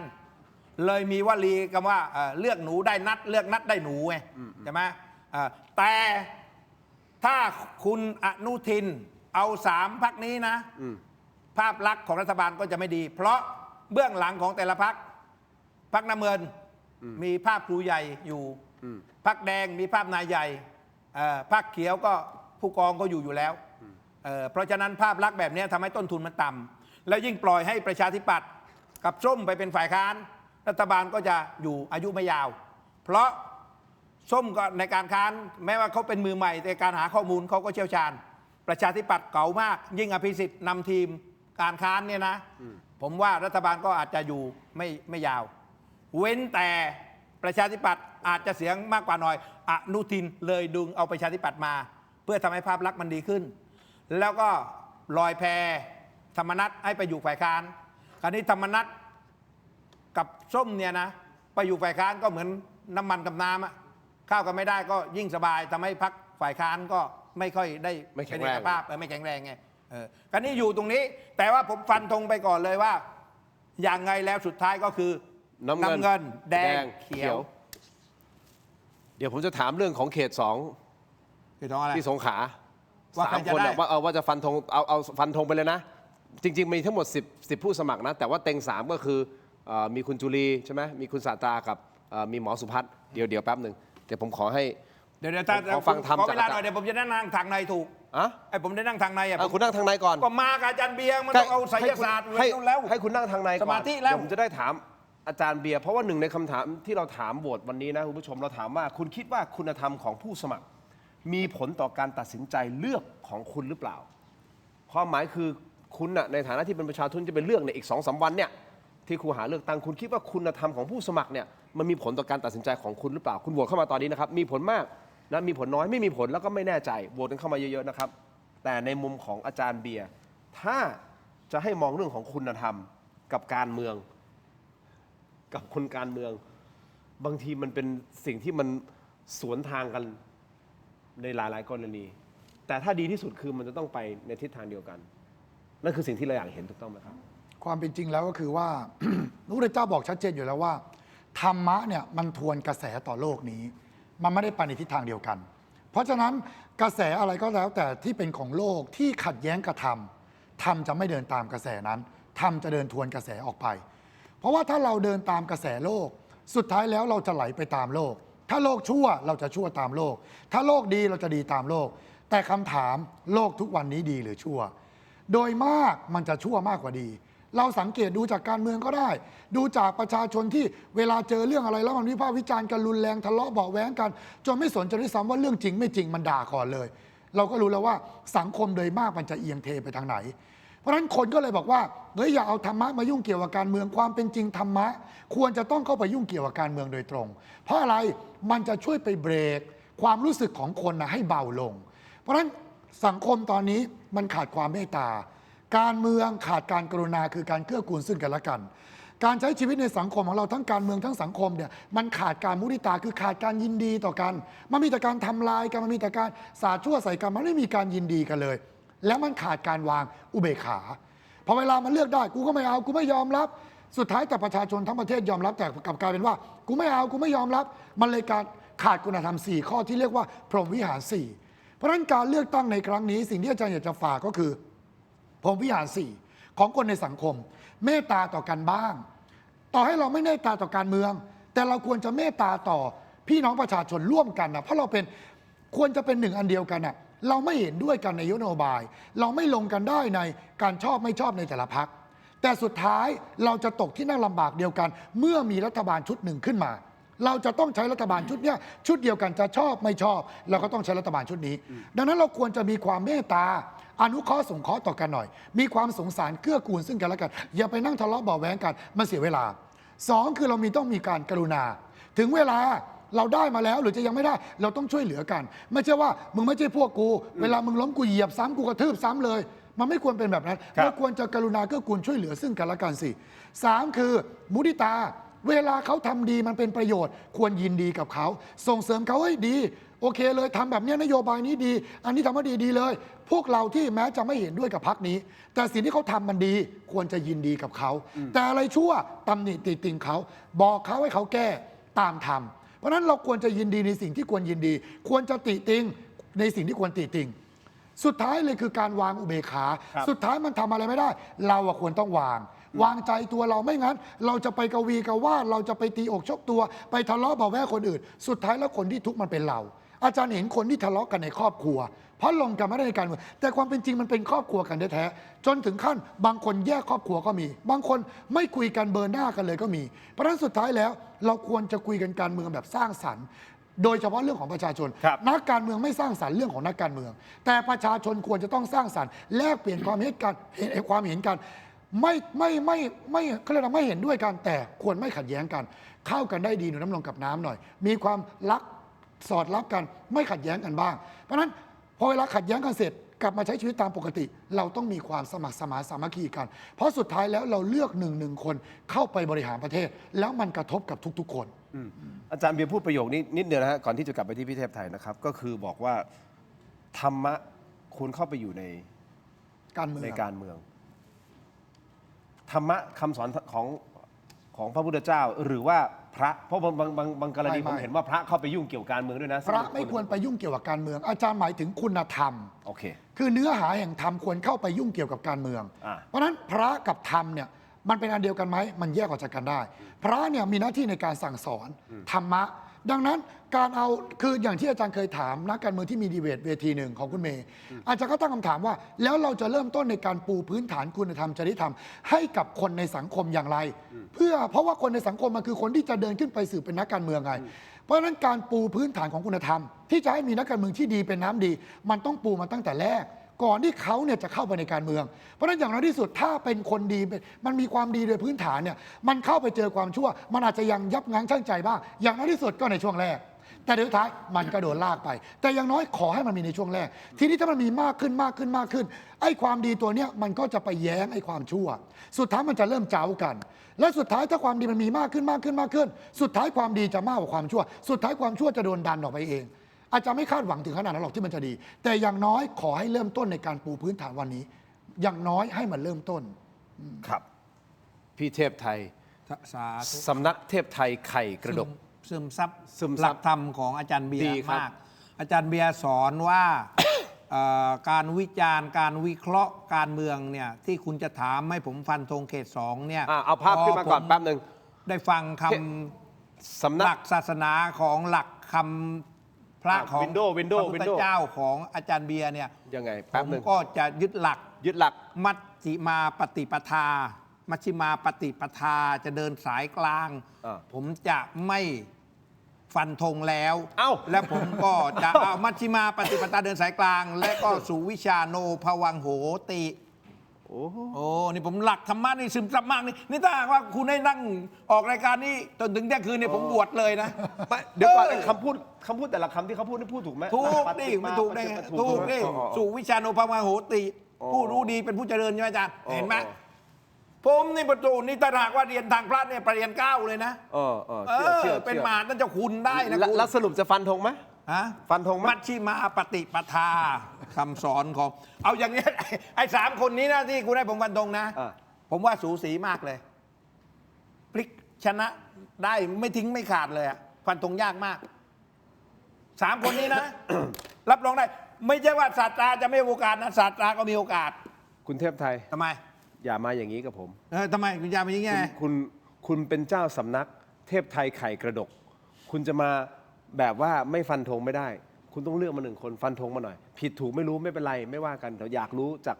ประสบการณ์ของ ผ คุ ม ณ ว่านะถ้าดูกระแสอะไรทุกอย่างนะ ผมนั่งจับยาม3 ตาเลยทั้งหมดนะ ชักน้ำหนักดูโน่นนี่นั่นนะดูลมเหนือลมใต้ ดูทิศบนทิศล่างดูท่านเจ้าดูเจ้าหมอโนราดูอะไรสารพัดแล้วนะโอเค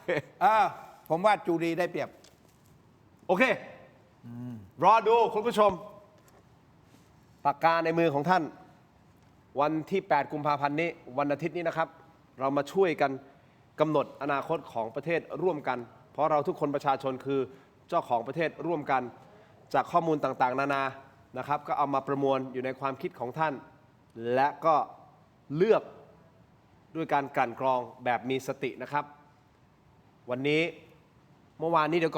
ก่อนหน้านี้บอกว่าผมเป็นส้มพอเพื่อไทยมาก็บอกว่าผมเป็นแดงเมื่อวานนี้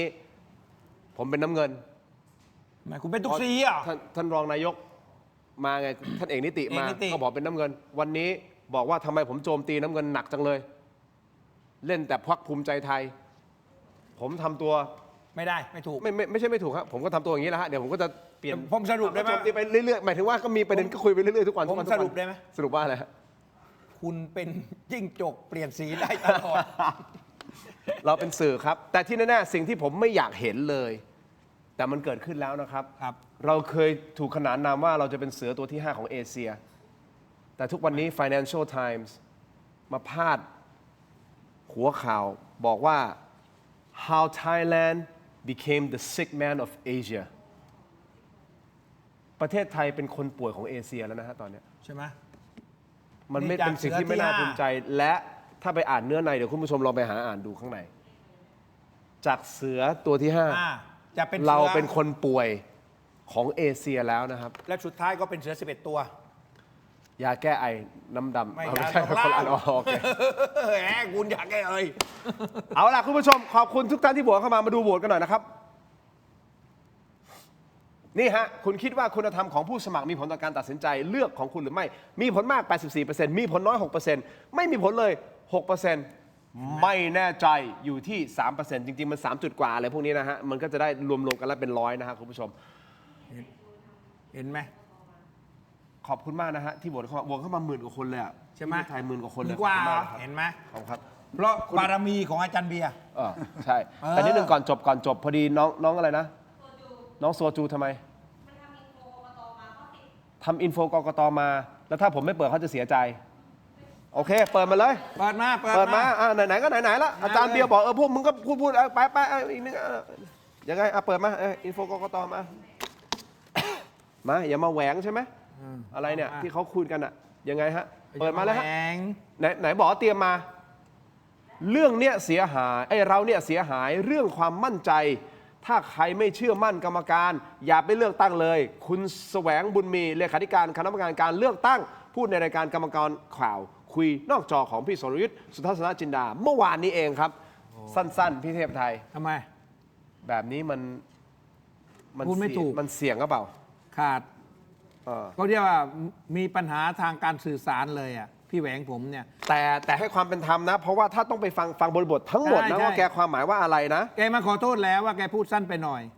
คือแกมีปัญหาอย่างนี้ตั้งแต่เรื่องนู้นแล้วตั้งแต่เรื่องที่เขาซื้อกันทั้งประเทศแล้วเวลาก็ไปถามแกบอกยังไม่พบการซื้อเสียงแล้วก็พอตอนนั้นเขาก็บอกว่าผู้ว่าแบงค์ชาติบอกว่าเบิกเงินกันมา200 ล้านกับ250 ล้านแล้วแลกเป็นแบงค์ย่อยแบงค์ร้อยแบงค์500เขาก็ถามว่าเนี่ยไปซื้อเสียงหรือเปล่าเบิกเงินไปขนาดนี้แกบอกว่าถ้ามีเงินเขาเรียกตุนเงินไว้แต่ถ้ายังไม่ซื้อแสดงว่าไม่ผิดเขาบอกอะไรอันนี้เตรียมการจะซื้อแล้วไม่ผิดยังไงสุดท้ายแกบอกว่าแกสื่อสารผิดพลาดนิดหน่อยแล้วมันนี่มาอีกเนี่ยแกบอกว่าถ้าไม่เชื่อมั่นกรรมการก็อย่าไปเลือกตั้ง